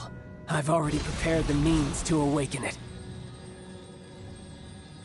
Hey! Those are sigils of permission! Oh, Paimon remembers now. The Fatui have been researching them.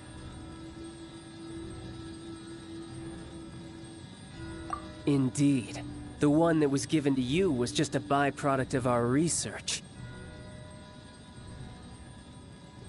With the power of so many sigils of permission concentrated in one place, along with that which was bestowed upon me as a harbinger by our Tsaritsa, breaking the subduing might of the Geo-Archon spears for a time should be no obstacle. Using the powers of ancient gods in such a situation fails to interest me, and is largely against my principles. But knowing that such an action will not only force the Geo-Archon to show its hand, but you as well, that makes matters a little more intriguing.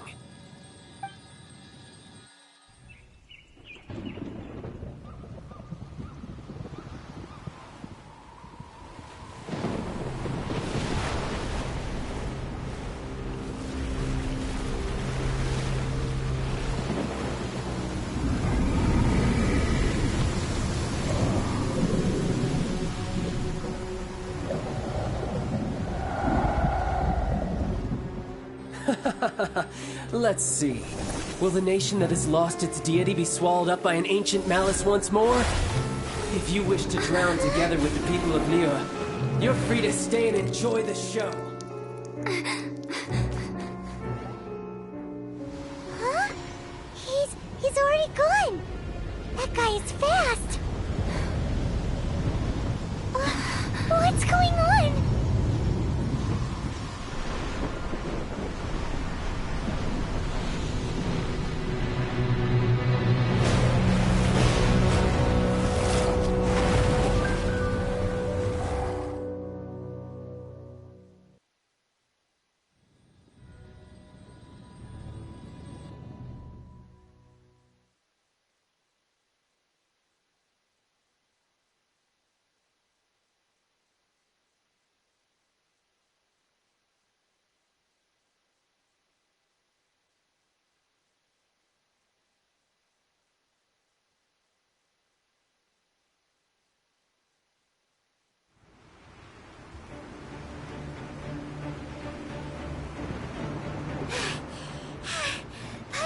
exhausted. If we hadn't happened to see the Jade Chamber flying over just as we came out of the Golden House, we really wouldn't have known which way to go. Did we make it in time? Is the Overlord of the Vortex still in the sea? It hasn't destroyed Liyue yet, has it? What are you doing here? Huh? Hold on. It's the Adepti. What are you doing on the Jade Chamber? Paimon thought you were arguing with the Qixing. Is the fighting over? Faced with a calamity of such magnitude, we have agreed to put our differences aside for now and unite against this common enemy. Oh, Paimon gets it. So how do you plan to defend Liyue? Just seeing this Overlord of the Vortex guy puts a pit in Paimon's tummy, even from all the way out here. It's not just you. We've got new Millilith recruits who can't even stand at attention without shaking. The force of an ancient god's presence seems to be too much for ordinary people to handle. Which is why we must stop that monster before it gets any closer to Liyue Harbor.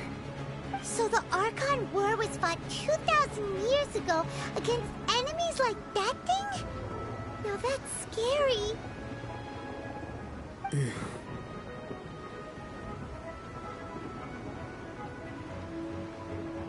So will the power of the Qixing, Millilith, and Adepti gathered here be enough to stop that god? We've already discussed this together, and our conclusion is... not necessarily. What? But all of you are supposed to be the guardians of Liyue. Can't you think of something? One certainly could. Huh? The Qixing did once research the matter of the Guizhong Ballista when it piqued their fancy. And as fate would have it, one who did craft the Guizhong Ballista with one's own hands is here. For what could you mortals ever learn of Adepti mechanisms?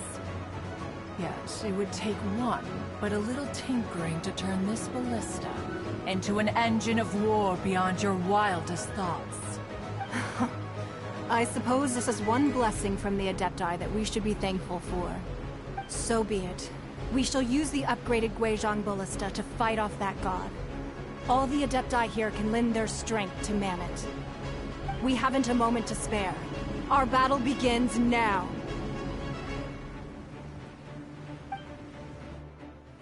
Yep.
Manning the Guizhong Ballista.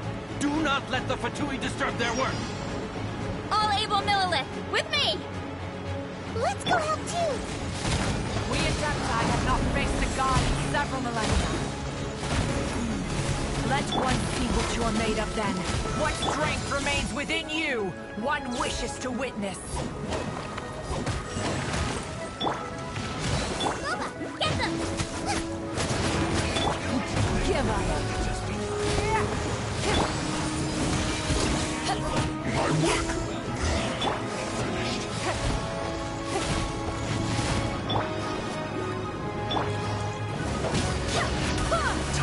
Killjoy!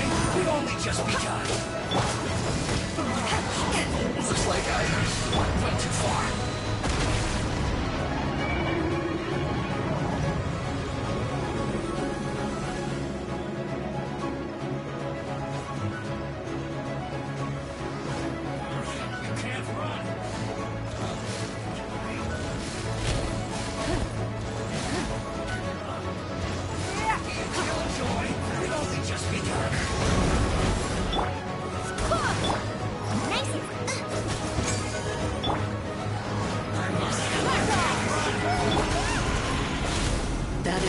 child's divine power. I am very familiar. Be careful not to get hit.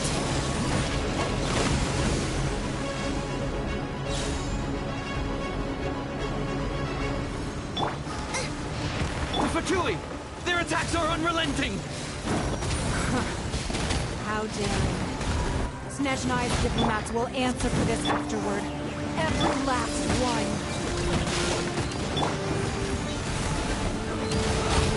Give up!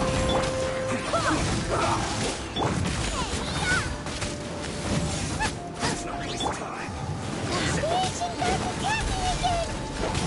There are so many between you! I can't help. Were you about to say we can't hold them, children?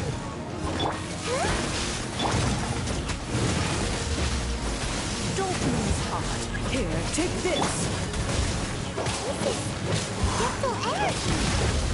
That light from your body, it's like the tiny giant cars! Wow! It's Madame Ping's shockwave! This granny's really strong!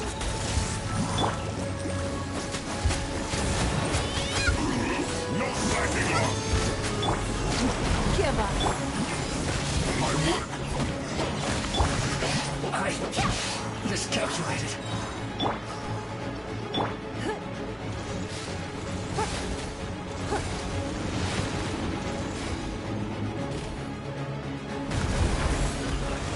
This should be fun. My duty at an end. With the blood of the Chilean, I guard you against evil. Cast your fear of injury by the wayside and fight with all your might. I too did this during the Archon War. So this is what Ganya's like in a fight! My name means swiftness. Take my power and run as I do. We're going too fast!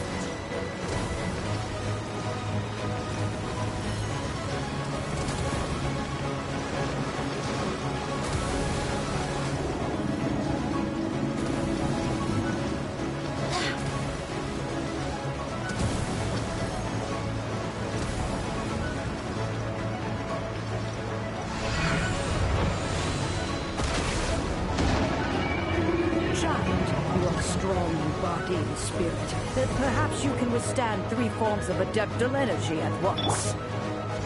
This will hurt a little. Please bear with us. Once you've adapted, try to use them in battle.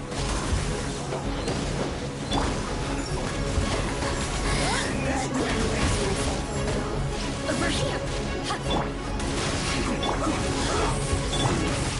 Nice and spicy! This isn't good. Don't waste my time.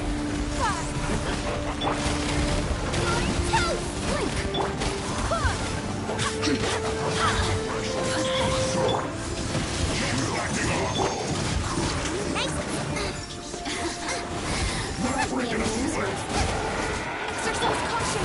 I fear that the god's power has reached its peak. In other words, if we hold here, there's nothing worse to come, right? To ashes!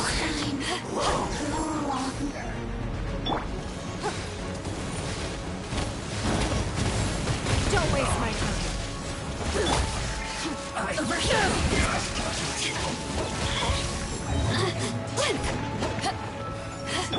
Submit!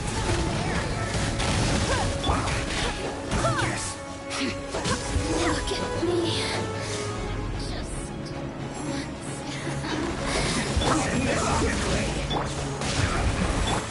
This is over here! This is it.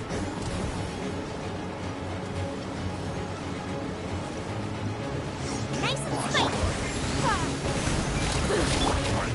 Wait! Hear me! Back off! The Fatui's numbers are thinning! Fight on, comrades! Once we finish this lot off, the Adepti will be able to deal with the god in peace.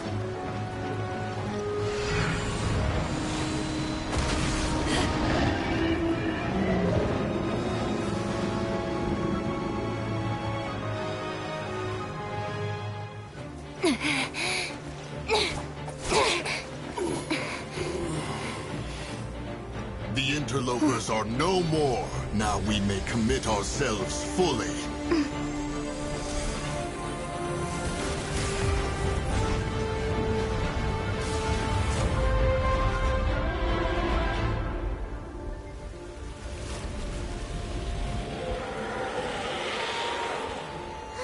It's working! We just need to keep this up!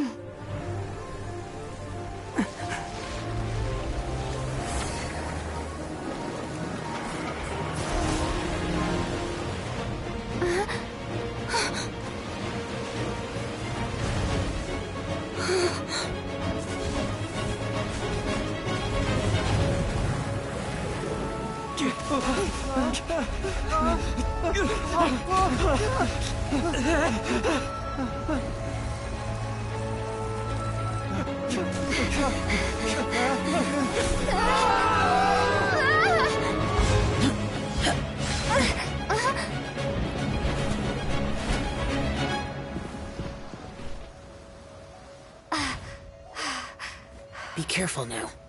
The Guizhong Ballista is destroyed. Without its covering fire, retaliation shall be difficult. But the Jade Chamber is our last line of defense. We can't give another inch, no matter what.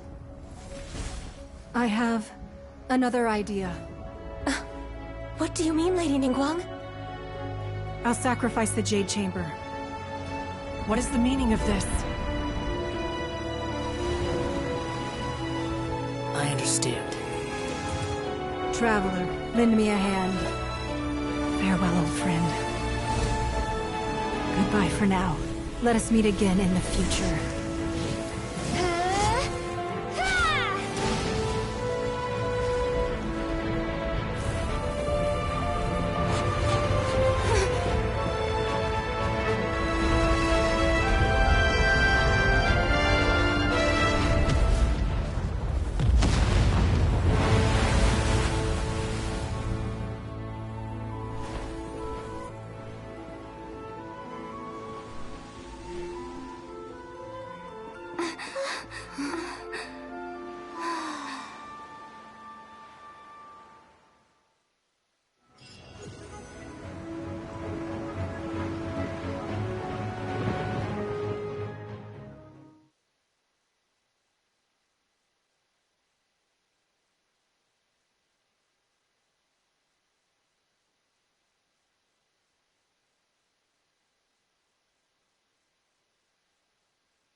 Is it finally over?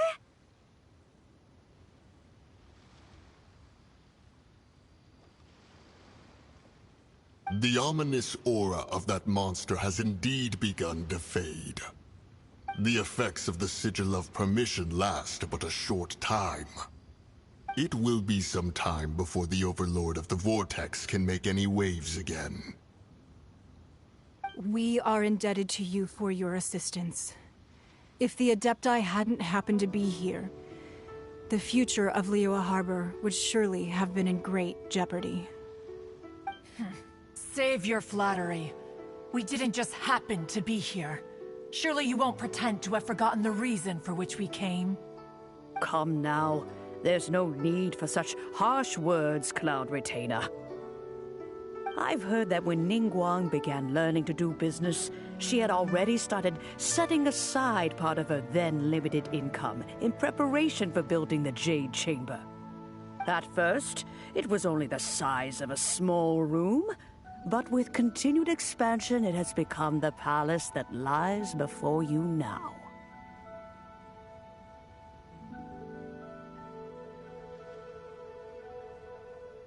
It is a testament to Ningguang's entire life, both as a businesswoman and as the backbone of the Liyue Qixing. Seeing the Jade Chamber destroyed in the defense of Liyue means much to her. To me, such cooperation and sacrifice deserves at least some recognition, don't you agree? Well, I was really hoping you would say that such sacrifice could at least be used as some leverage in our negotiations.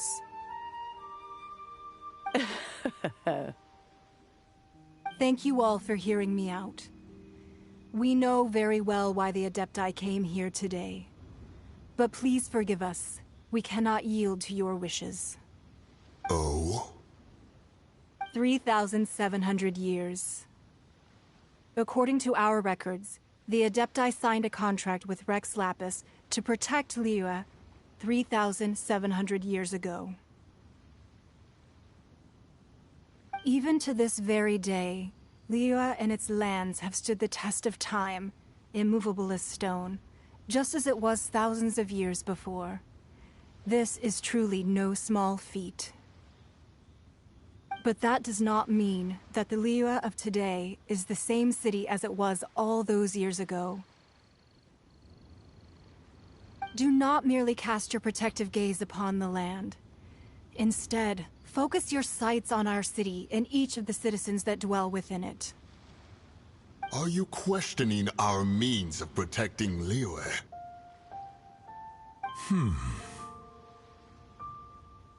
I mean no offense. I simply hope that our Adepti forebears would see Liyue in a new light. Forebears, you say? One doubts you would be fit to be part of such a lineage. This morning, Rex Lapis appeared to me in a dream. What? In the dream, I yearned to tell him that we Qixing, though mortal, are equally bound to the contract. Each passing generation of the Qixing leaves many things of value to be inherited by the next generation. I also thought to tell him how the past generations of Qixing had strove under his rule to survive in our mortal world, establishing a network of contracts which has since come to be known as trade. But I dared not speak. I could only gaze at him in silence until the moment I awoke. Oh, Ningguang. Yet another perspective. What are you trying to say, Outlander?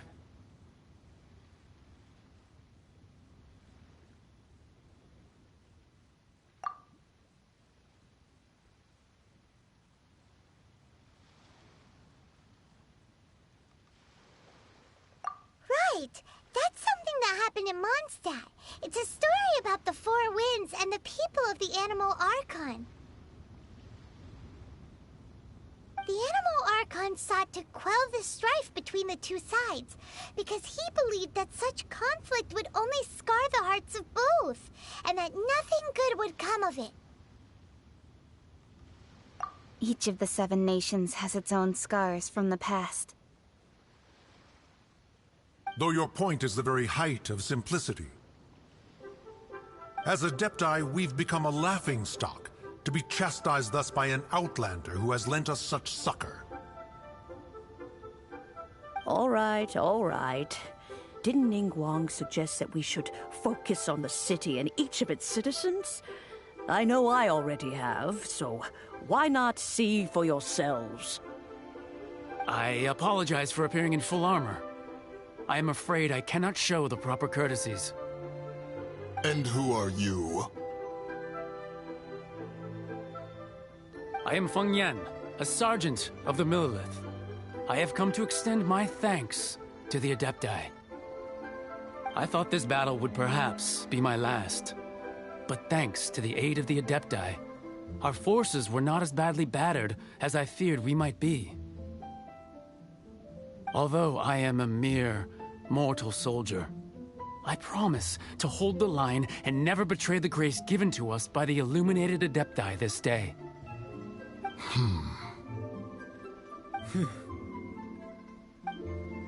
Huh?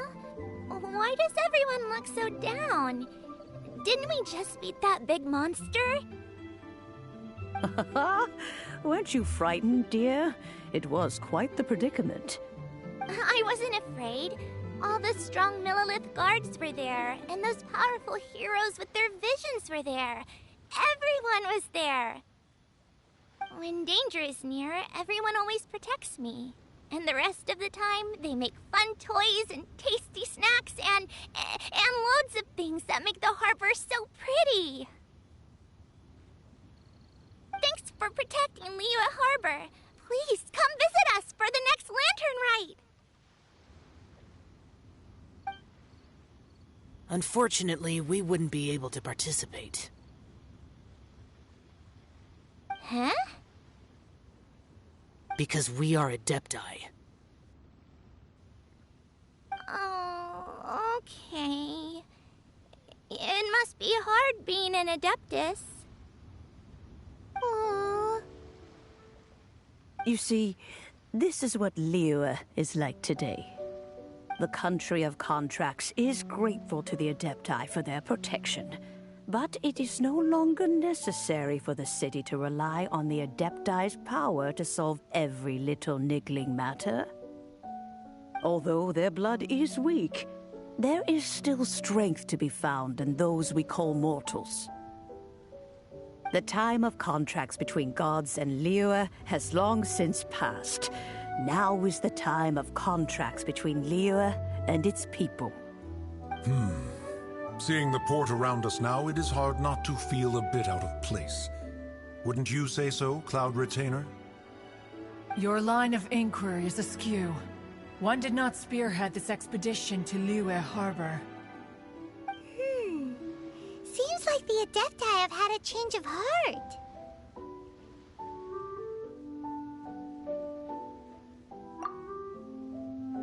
Let us return now. Eager to leave, Conqueror of Demons. Yes, one understands what the Conqueror of Demons means. The city of Liyue has changed much after our long separation.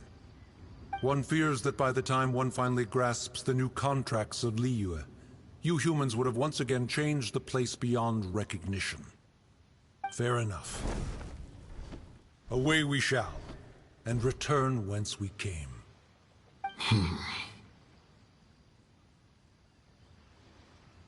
Since we Adepti have consensus, then one shall persist no further. But how will we ensure that the Liyue Qixing will not simply exploit their power once we depart? In my view, that is still a thing to be guarded against.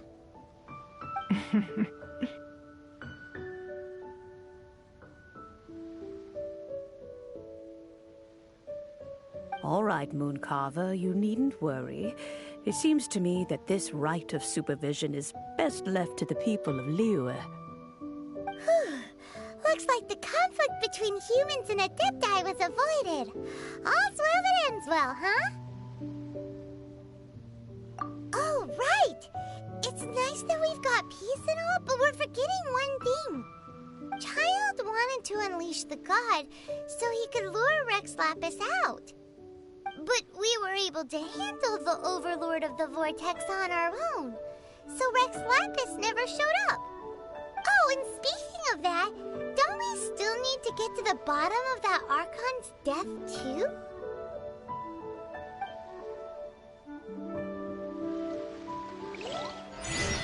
Hyman doesn't get it.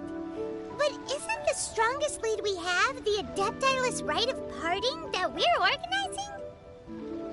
No idea where Zhongli's gone. Let's ask for him at Wangshen Funeral Parlor.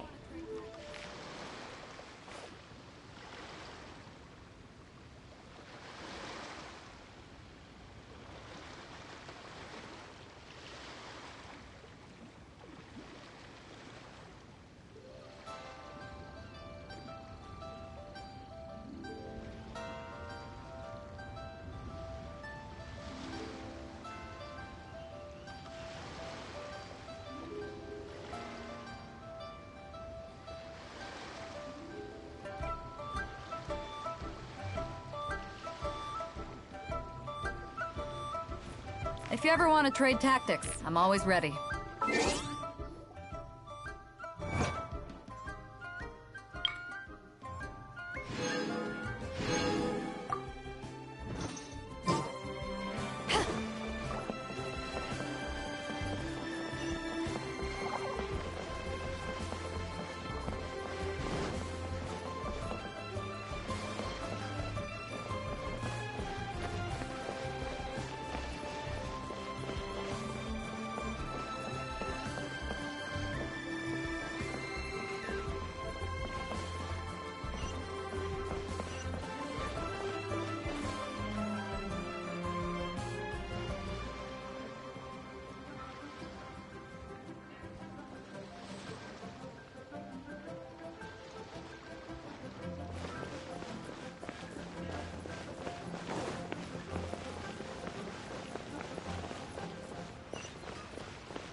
Sword in hand, and the world at my feet.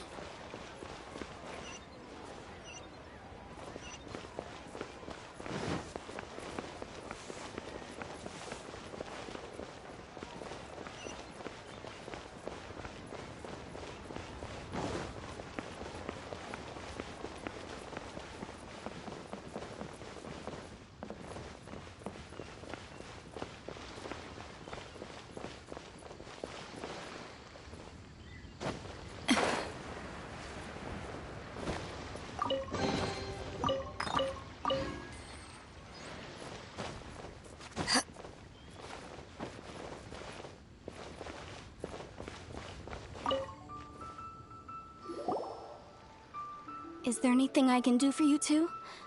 I'm afraid that Wangsheng funeral parlor isn't in the best state to receive guests.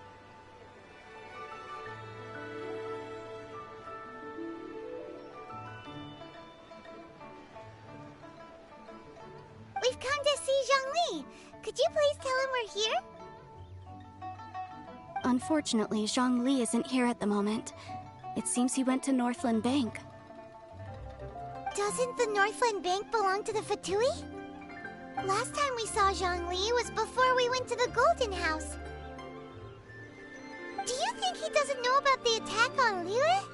Visiting the Fatui at a time like this could only mean more trouble. We had better go and make sure that everything is okay.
You call this cooperation between Harbingers? Cooperation involves communication, you know.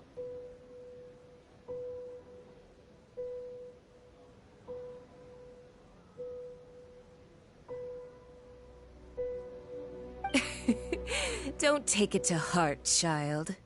Besides, aren't you happy that you got to skip the formalities and bring chaos to the land?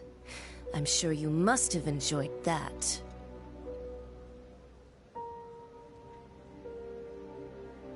Oh, it seems that some of your friends have arrived.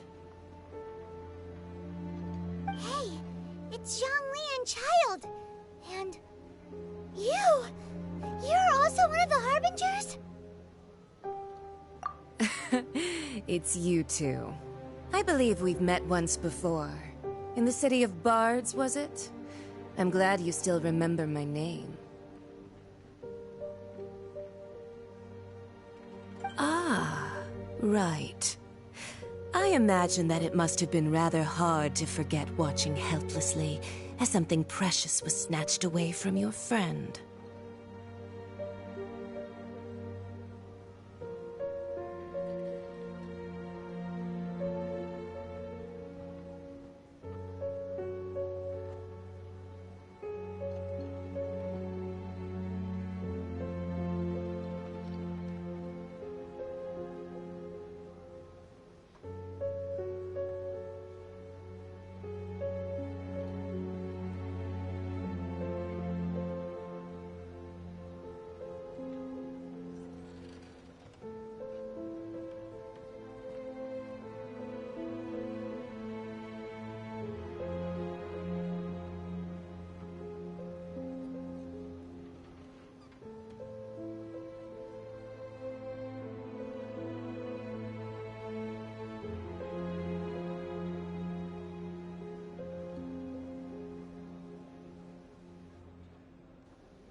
No! Don't let her get to you!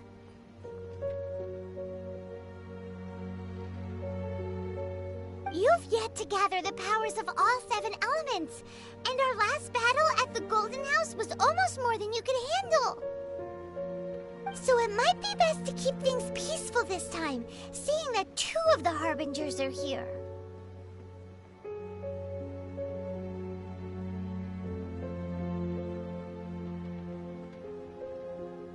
Well, if it isn't you two. This is our first time seeing each other since Liyue was nearly wiped off the map. This is certainly a bit awkward, wouldn't you say?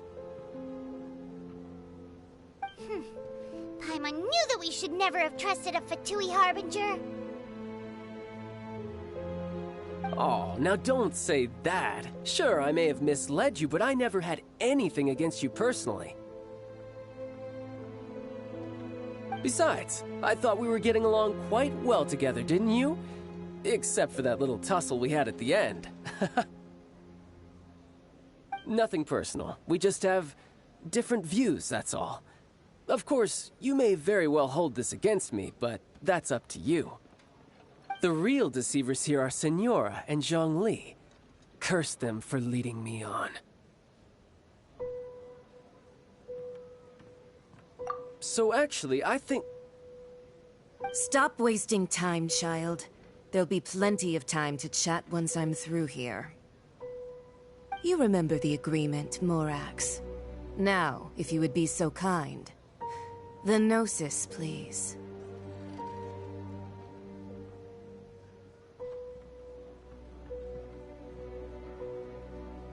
What in the world are you talking about?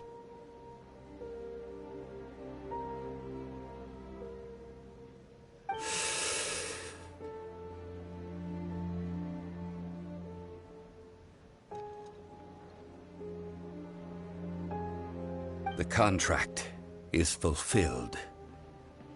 That which thou seeketh is now bestowed unto thee. For my promise is solid as stone.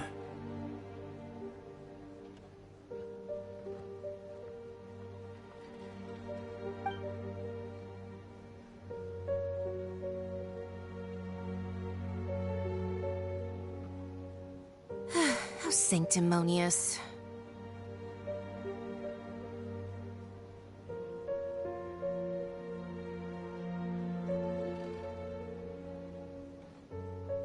What?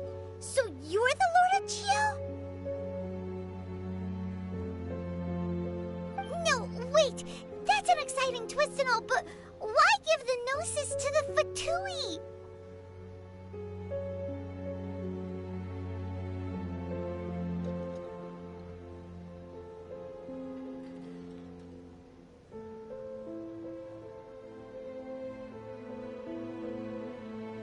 I do not give it for free.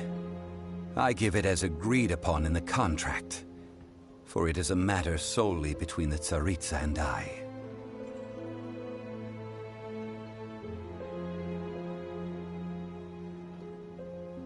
Yeah, you don't think you went a little bit too far with that whole fake death thing? Everyone was preparing the ceremony for you, and splat! This big dragon falls out of the sky, and all of Liyue goes into an uproar. Talk about a disaster. Gathering all the forces that had been bubbling behind the scenes, and then stirring them together in a pot that was bound to boil over. That's what he wanted to see, am I right?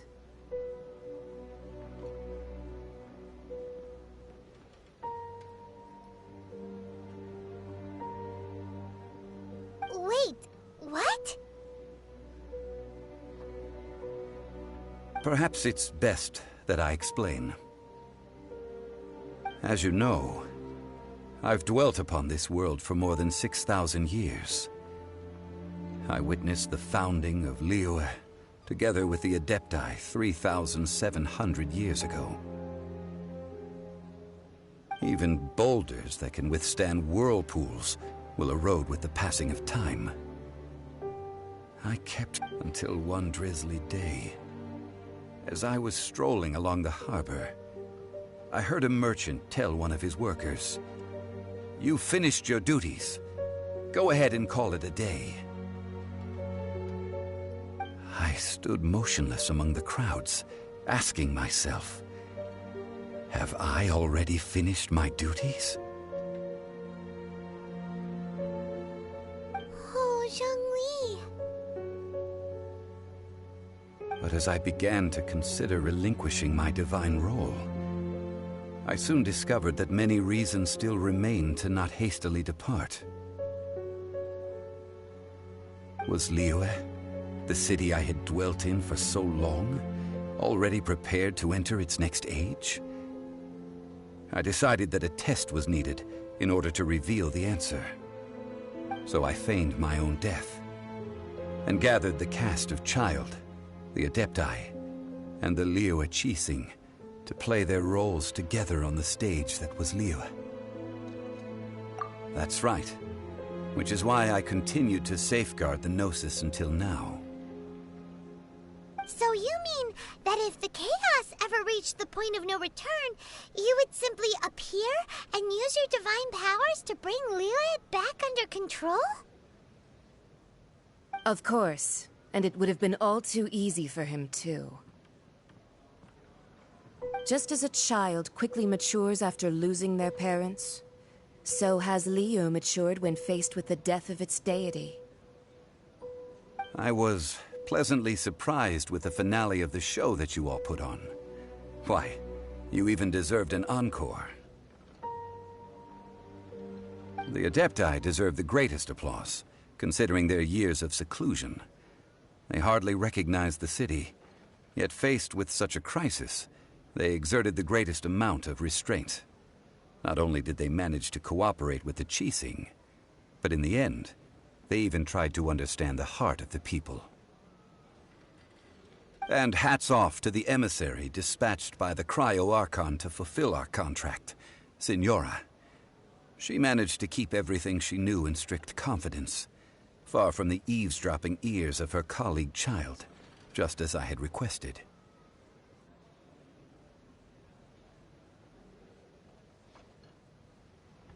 All the while, I carried on as Zhongli, and fulfilled the traditions of Liyue in this mortal form. Thank you for walking that path with me, traveler. These things were all a part of my script. The only unforeseen plot twist was the conduct of the Liyue Qixing.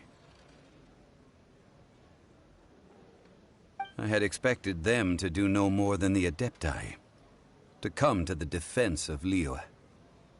But when all was said and done, they seized the opportunity to supplant Liyue's divine protectors, and used the subsequent power vacuum left by my death to quickly gain complete control of Liyue. Huh? That doesn't sound good at all! Ha! On the contrary, I think it is excellent. I had always feared that it was too soon for them to take over from me. And it was also that which I longed for the most. As such, this is the best parting gift anyone could have given this god of old. Hey, what about me? Doesn't anyone feel the least bit of remorse for deceiving me? You've practically kept me in the dark! I think that thanks would be more appropriate. You certainly played no small part in all of this, wreaking havoc and turning the city upside down. The Lord of Geo ought to thank you for your performance, if anything.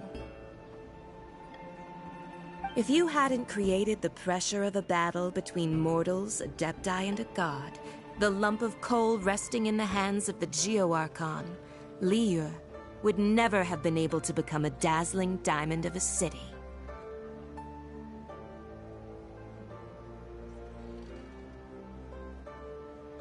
Huh? Just whose side are you on, mocking me like that? Are you itching for a fight?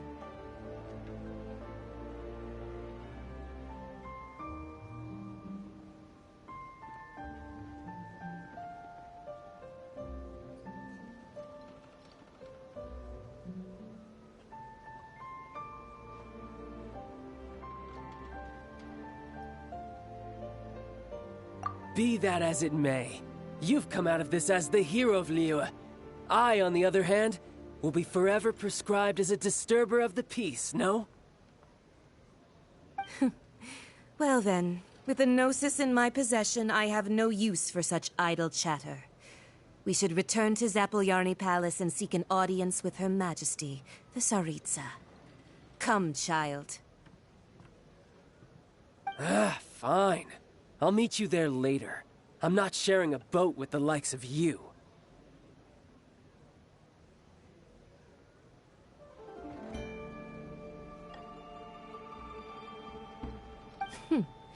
Do as you wish.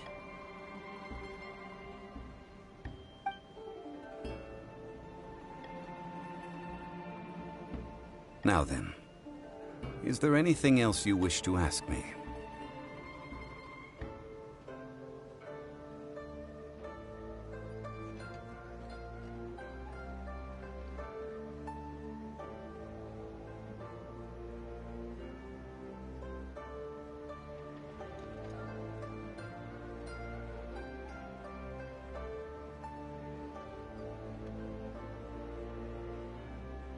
Right! As Zhongli always told us, a good trade is a fair trade. Paimon has no idea what could be a good trade for a Gnosis. Realistically speaking, there is no such thing. Huh? However, I am the god of contracts. For thousands of years, I have made countless contracts. If the deal was of no benefit, then I certainly would not be inclined to agree to it. My agreement with the Cryo Archon will be the last of my contracts as the Geo Archon. My contract to end all contracts. As for the bargaining chip that the Tsaritsa used to balance the scales, uncover that answer for yourself in your future journeys.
Today's the day of the rite of parting.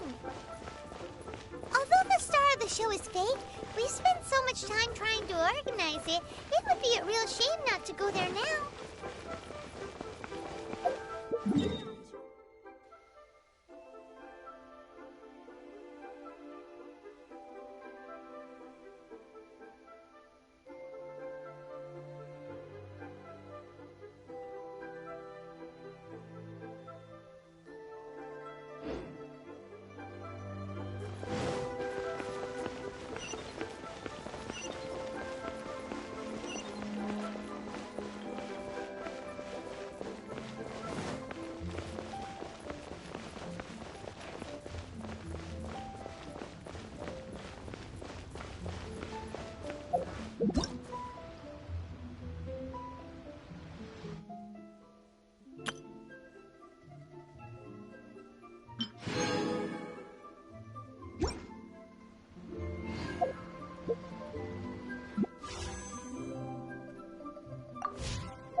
If you ever want to trade tactics, I'm always ready.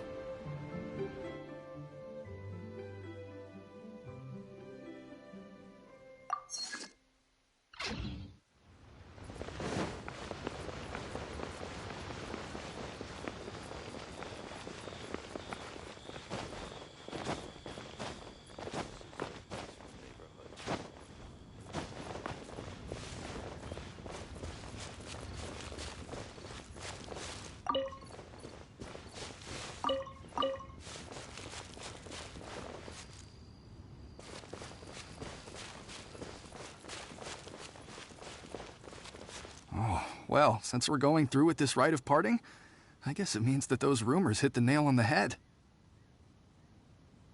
So Rex Lapis is really... But they didn't catch the culprit, did they? Oh, come on. Do you think that the assassin could have been a normal person? You know what I think. I don't think any of the gossip on the streets you hear from those shady types is worth anything. There's only one real possibility in my mind. I've heard that the assassin was that Fatui fellow. Youngish, pretty high in rank. I think they called him Child. The Fatui? They certainly are very suspicious. Who knows what those greedy, crooked folks... Shh! Lower your voice. If the Fatui catch you in their sights, Rex Lapis won't be around to protect you this time.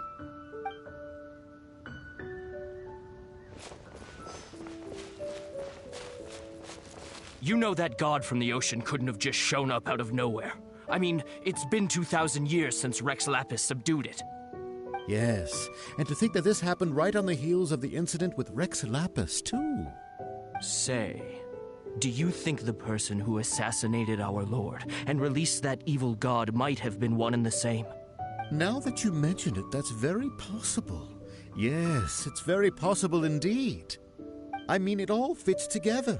That person must have colluded with the evil god to harm Rex Lapis.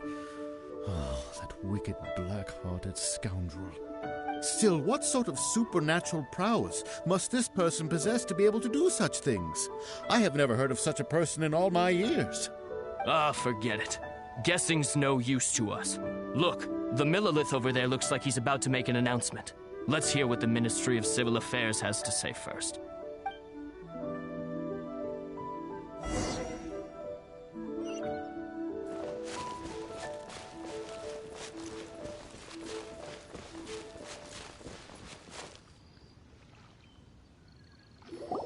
Hear ye all! The Qixing's words. Though a dragon soars ageless as the mountains, it too must return to dust. Gods and Adepti live glorious lives, but both light and shadow have their season. So too must they face divinely appointed trials.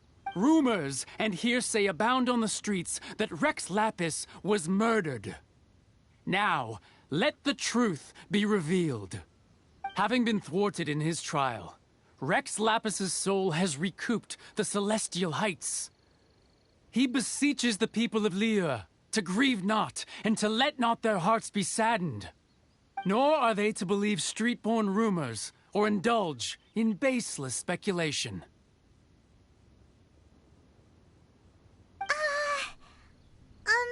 Paimon needs a translation on what the Qixing's announcement said.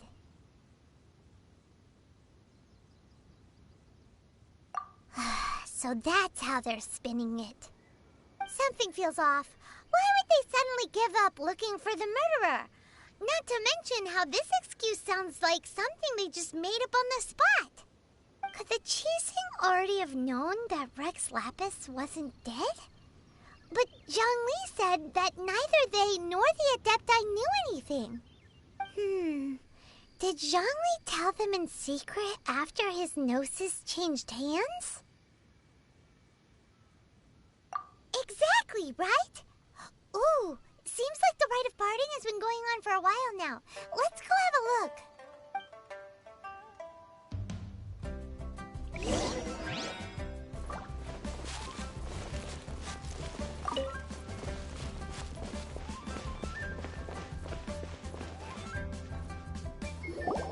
Look, it's Ningguang and Keqing. Are they saying something? Are their speeches over? As said previously, Rex Lapis's soul returning to the heavens is the end of the contract. And it is also the end of an era. 3,700 years of contracts burnt and reduced to ash. We, the people of Liyue, were indeed prosperous. But blinded by our prosperity, we forgot that time can be pitiless. The long, unending dream of our Archon walking among us. Now that we have awoken from our dream, we must learn to say farewell. Will you stand with us as we re-establish our contracts? As we build a new age of prosperity? So concludes the words of Her Eminence the Tianquan. Does Her Eminence the Yuheng have anything to add? Huh? Is she looking this way? Traveler. Yikes! She really is looking our way! Is that the traveler who they say defeated the ancient god? So young. And as you have heard, our eyes see far and our reach is long. Name your price. You deserve that much. Whoa.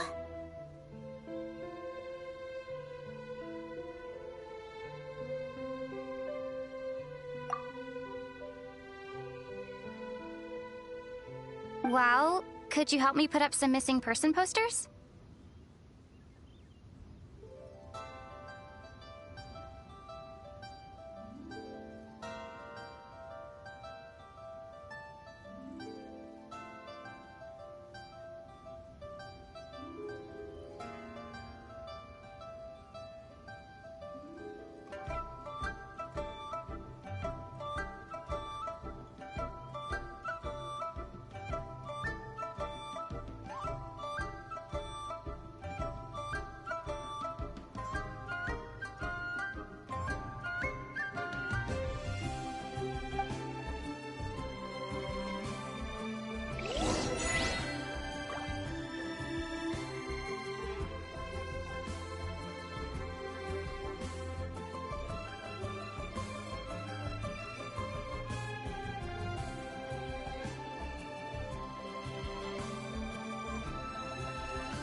And to think I'd put my best perfume on before coming here, thinking you'd like it. But it seems as if those perfumes really were meant to be offered to Rex Lapis. Well, that's fine. Suffer no rivals in love, they say. And that's 3 gone in 1 stroke.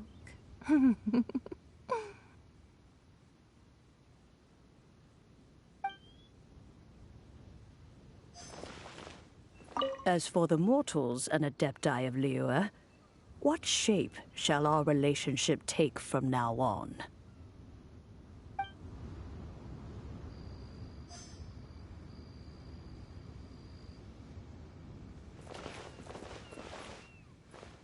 Roping you in was possibly the most masterful move we could have made. I believe that future generations will say so too when our deeds come up for their review.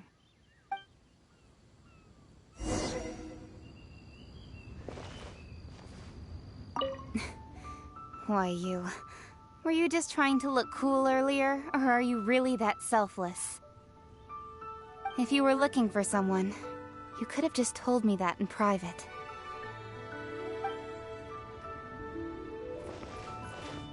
The cleanup of the premises, managing the crowds as they exit, making an account of the rite. There's much that remains to be done. I didn't miss anything, did I?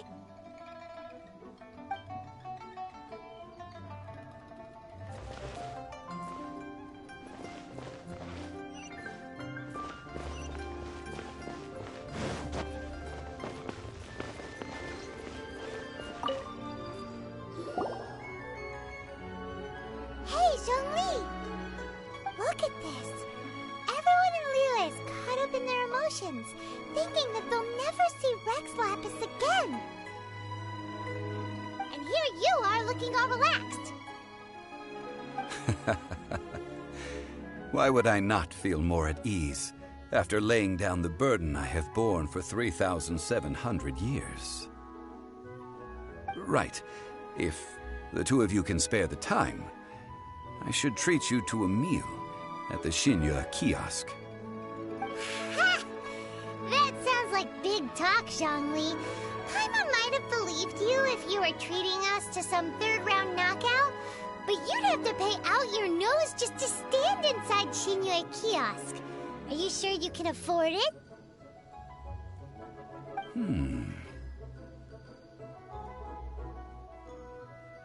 You're right.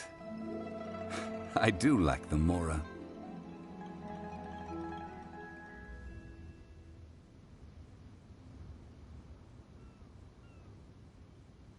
As the Rex Lapis Morax, I can easily create Mora. But since I have chosen to walk this earth as the mortal Zhongli, I should abide by the same rules that mortals do. When I was journeying with you, though I still had the Gnosis in hand, I knew that I must soon retire from my role as an Archon, so I had to rehearse a little for my new life.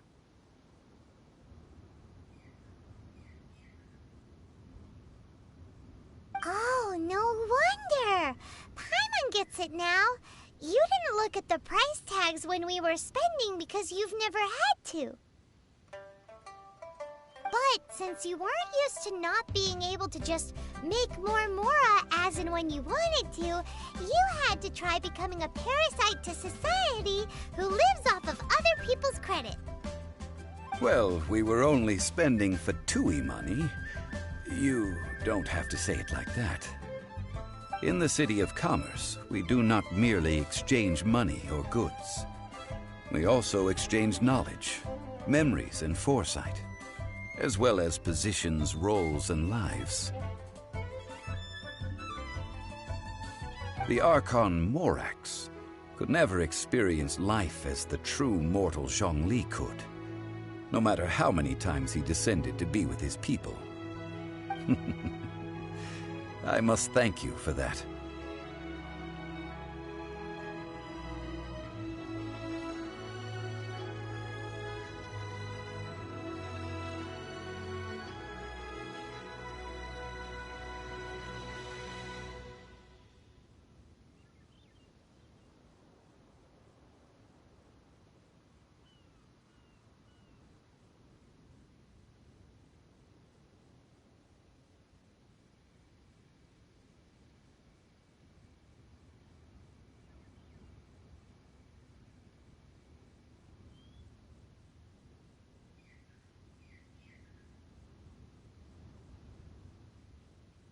I will treasure the memories that I made as Zhongli, traveling the streets of Liyue with you.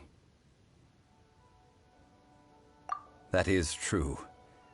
But there is no journey that does not end. No meetings without partings. Paimon thinks that we should make a move and continue our search for the Seven.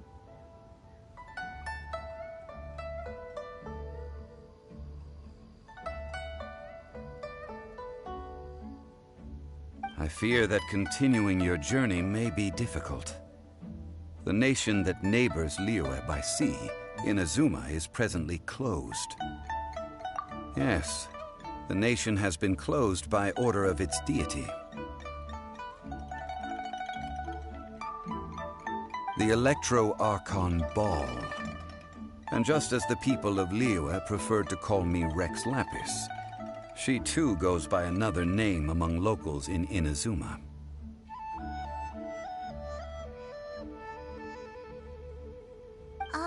Paimon thinks we've heard that one before. Raiden? That is the case. And since Raiden is also the shogun of the Inazuma Bakufu, people call her the Raiden Shogun. That said, though people at the wharf were saying that the situation in Inazuma is very tense, Paimon doesn't remember that always being the case. It wasn't that bad last year.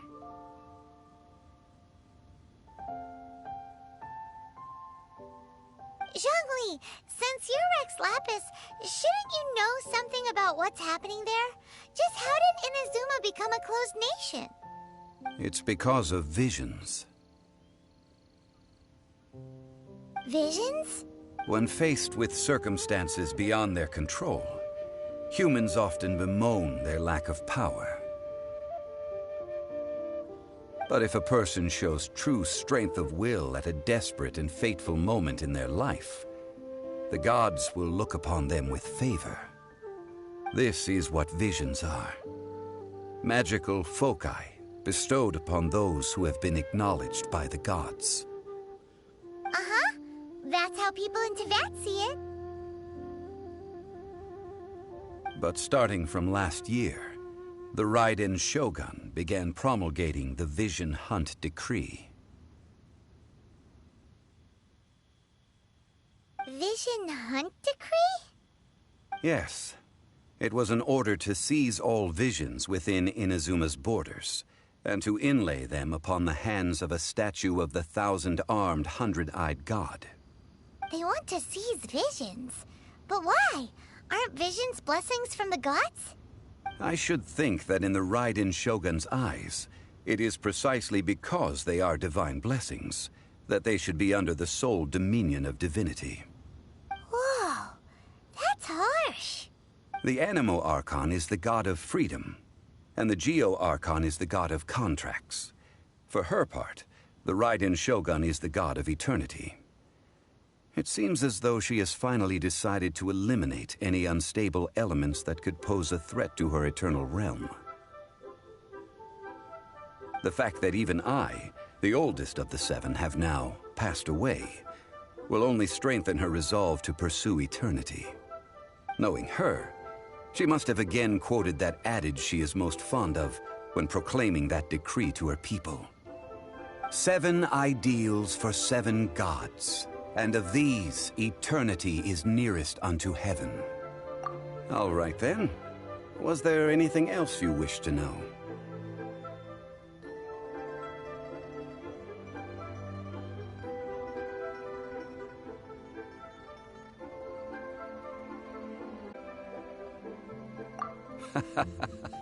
Ah, that was a good one. Failing a divine trial. How they came up with that excuse, I will never know. That said, the reason why the Qixing were so eager to resolve the incident and stop pursuing the culprit was indeed because they received news in secret that Rex Lapis was not dead. I hinted as much to the Adepti as well. How did I accomplish that, you ask? Have you ever heard of this particularly convenient Adepti art known as gifting dreams and visions? All right then. Was there anything else you wish to know? That said, I hinted as much to... How did I accomplish? All right then. Was there anything else you wish? Yeah, about that. Before the Qixing made their announcement, we listened to a lot of people talking on the way. Most of them put the blame for everything on Child. These are indeed false accusations. But it remains undeniably true that Child did send people to the Jade Chamber to prevent the Adepti and the Qixing from defeating the ancient god. I've heard that Ningguang is busy milking that for all it's worth on the foreign relations front at the moment, browbeating the envoys of the Fatui. Ha! Those poor Snezhnayan diplomats. If it were not for Child's exalted position as a harbinger, I'm certain that they would have shifted all the blame to him and called for his dismissal by now. All right then. Was there anything else you wish to know?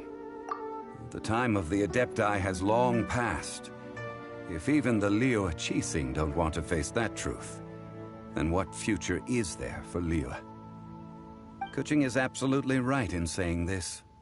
Now, though I did laud Ningguang's desire for power, believing this to be a good thing, and thought as a matter of course that she must have been behind the Qixing's plan to take governing power over Liyue from the hands of the gods and Adepti, could the original person who brought up the idea of seizing power have been...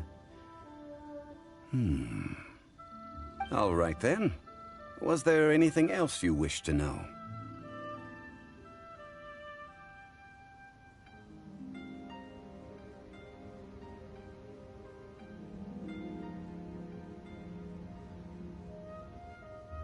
That's right.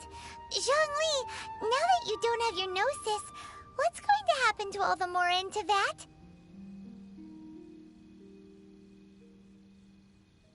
Since Morax is dead, are they all just gonna disappear? Also, isn't the Golden House the only mint in the entire continent? Will it even continue to work? The Mora present now will not vanish.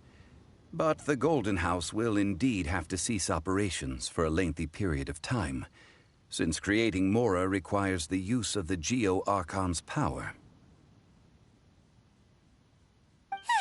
This is terrible! We're all about to run out of Mora! The world is coming to an end!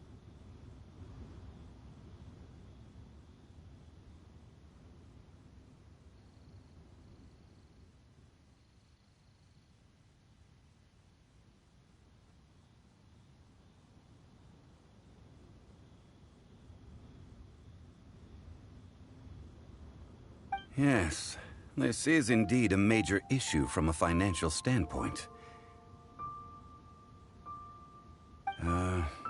Well, I suppose we'll just leave such troublesome matters to the Liyue Qixing to debate. Then, did you at least set some private funds aside for yourself? Oh, a private fund. This does seem like a good, logical, common-sense idea. It's a shame. What's a shame? It's a shame that I didn't think of it at the time.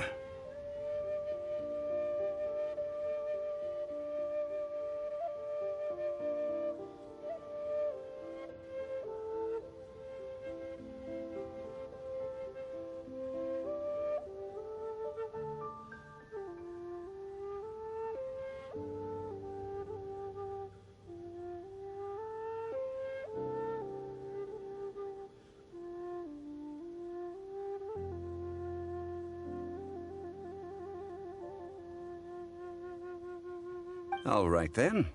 Was there anything else you wish to know? Well then, I suppose you'll have to find a way to get inside this closed nation.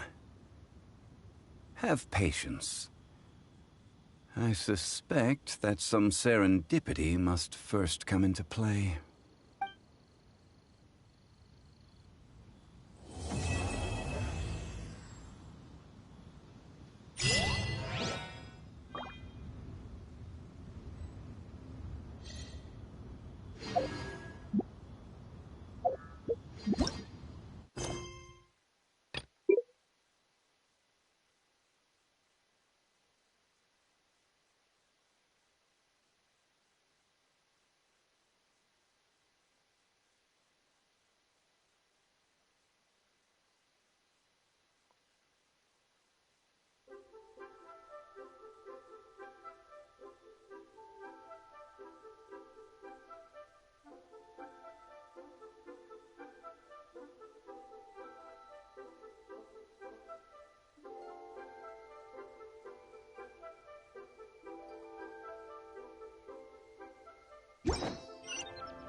Ah, cold beer after a hard day's work.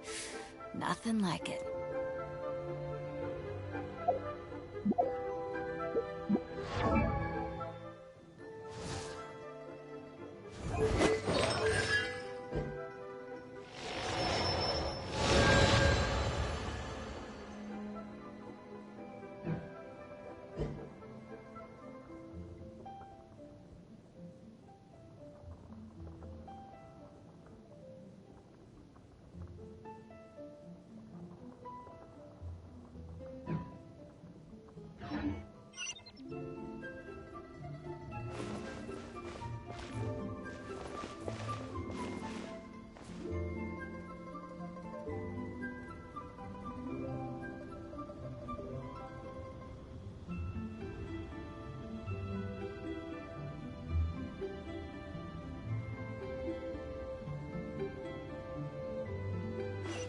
If you ever want to trade tactics, I'm always ready.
No time to look.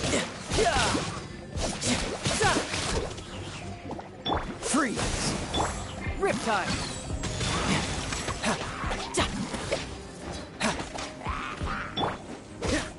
This one. will be frozen.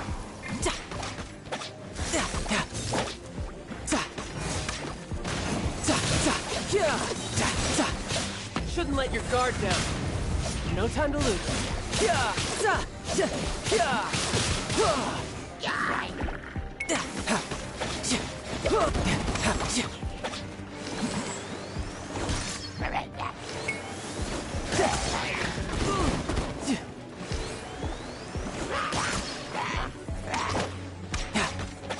Dodge this! You're mine! Brace yourself! This is gonna hurt! No touch!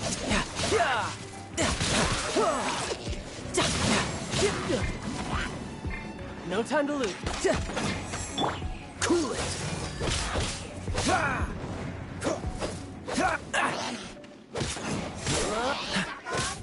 Freeze!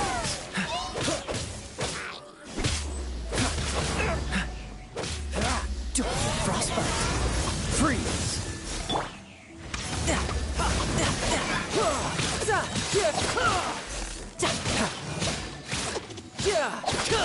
Shouldn't let your guard down.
Blitz.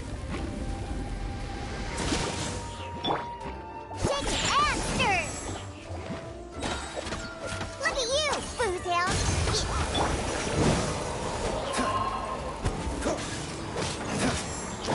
Oh, so sorry.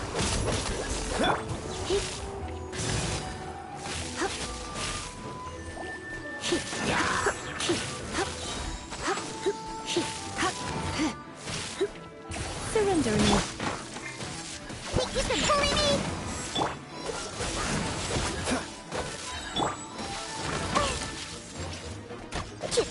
I'm here.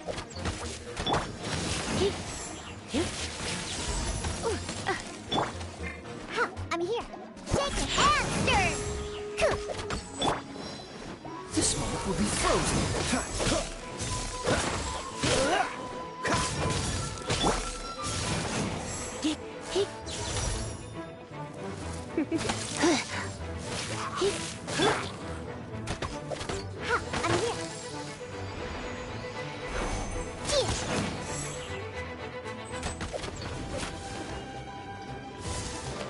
can't handle your drink. Come a little. Let's spark you. Think you can bully me?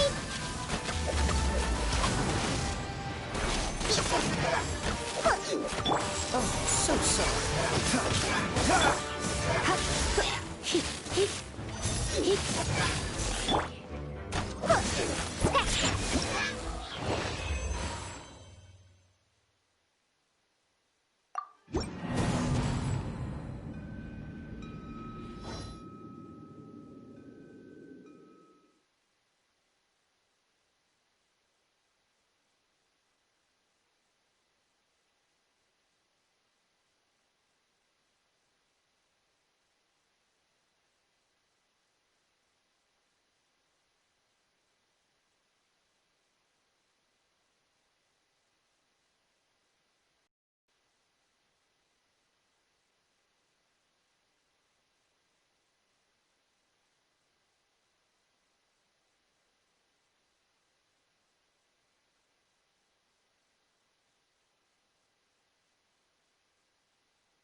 What's the hurry?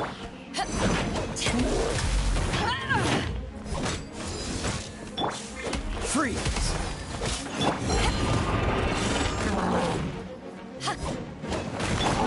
Frostbite! What's the hurry? Freeze! Back off!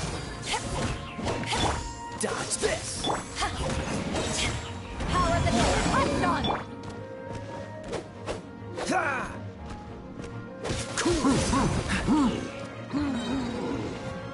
This one will be frozen in time. Back off!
Where I'm from, if we didn't keep moving, we'd freeze to death.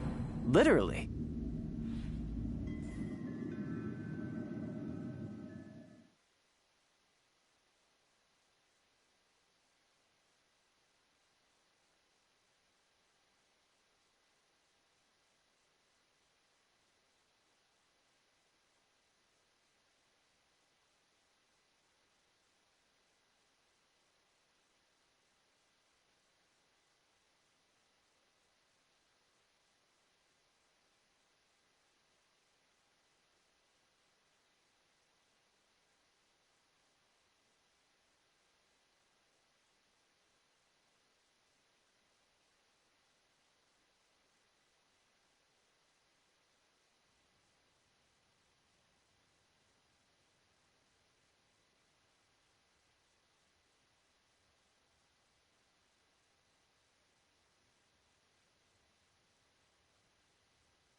Don't waste my time.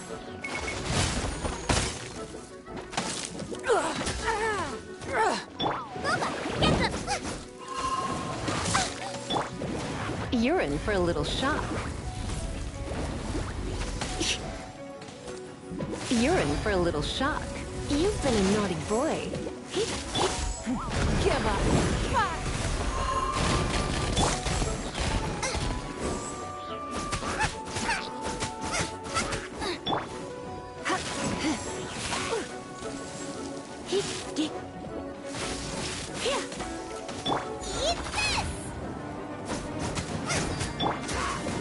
Let's spark things up a little.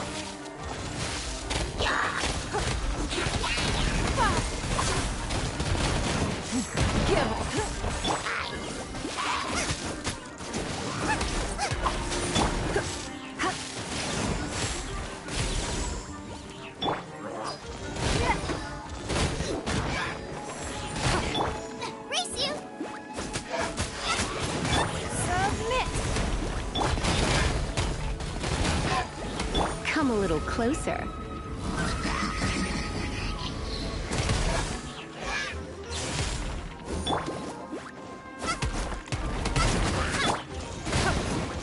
Give up.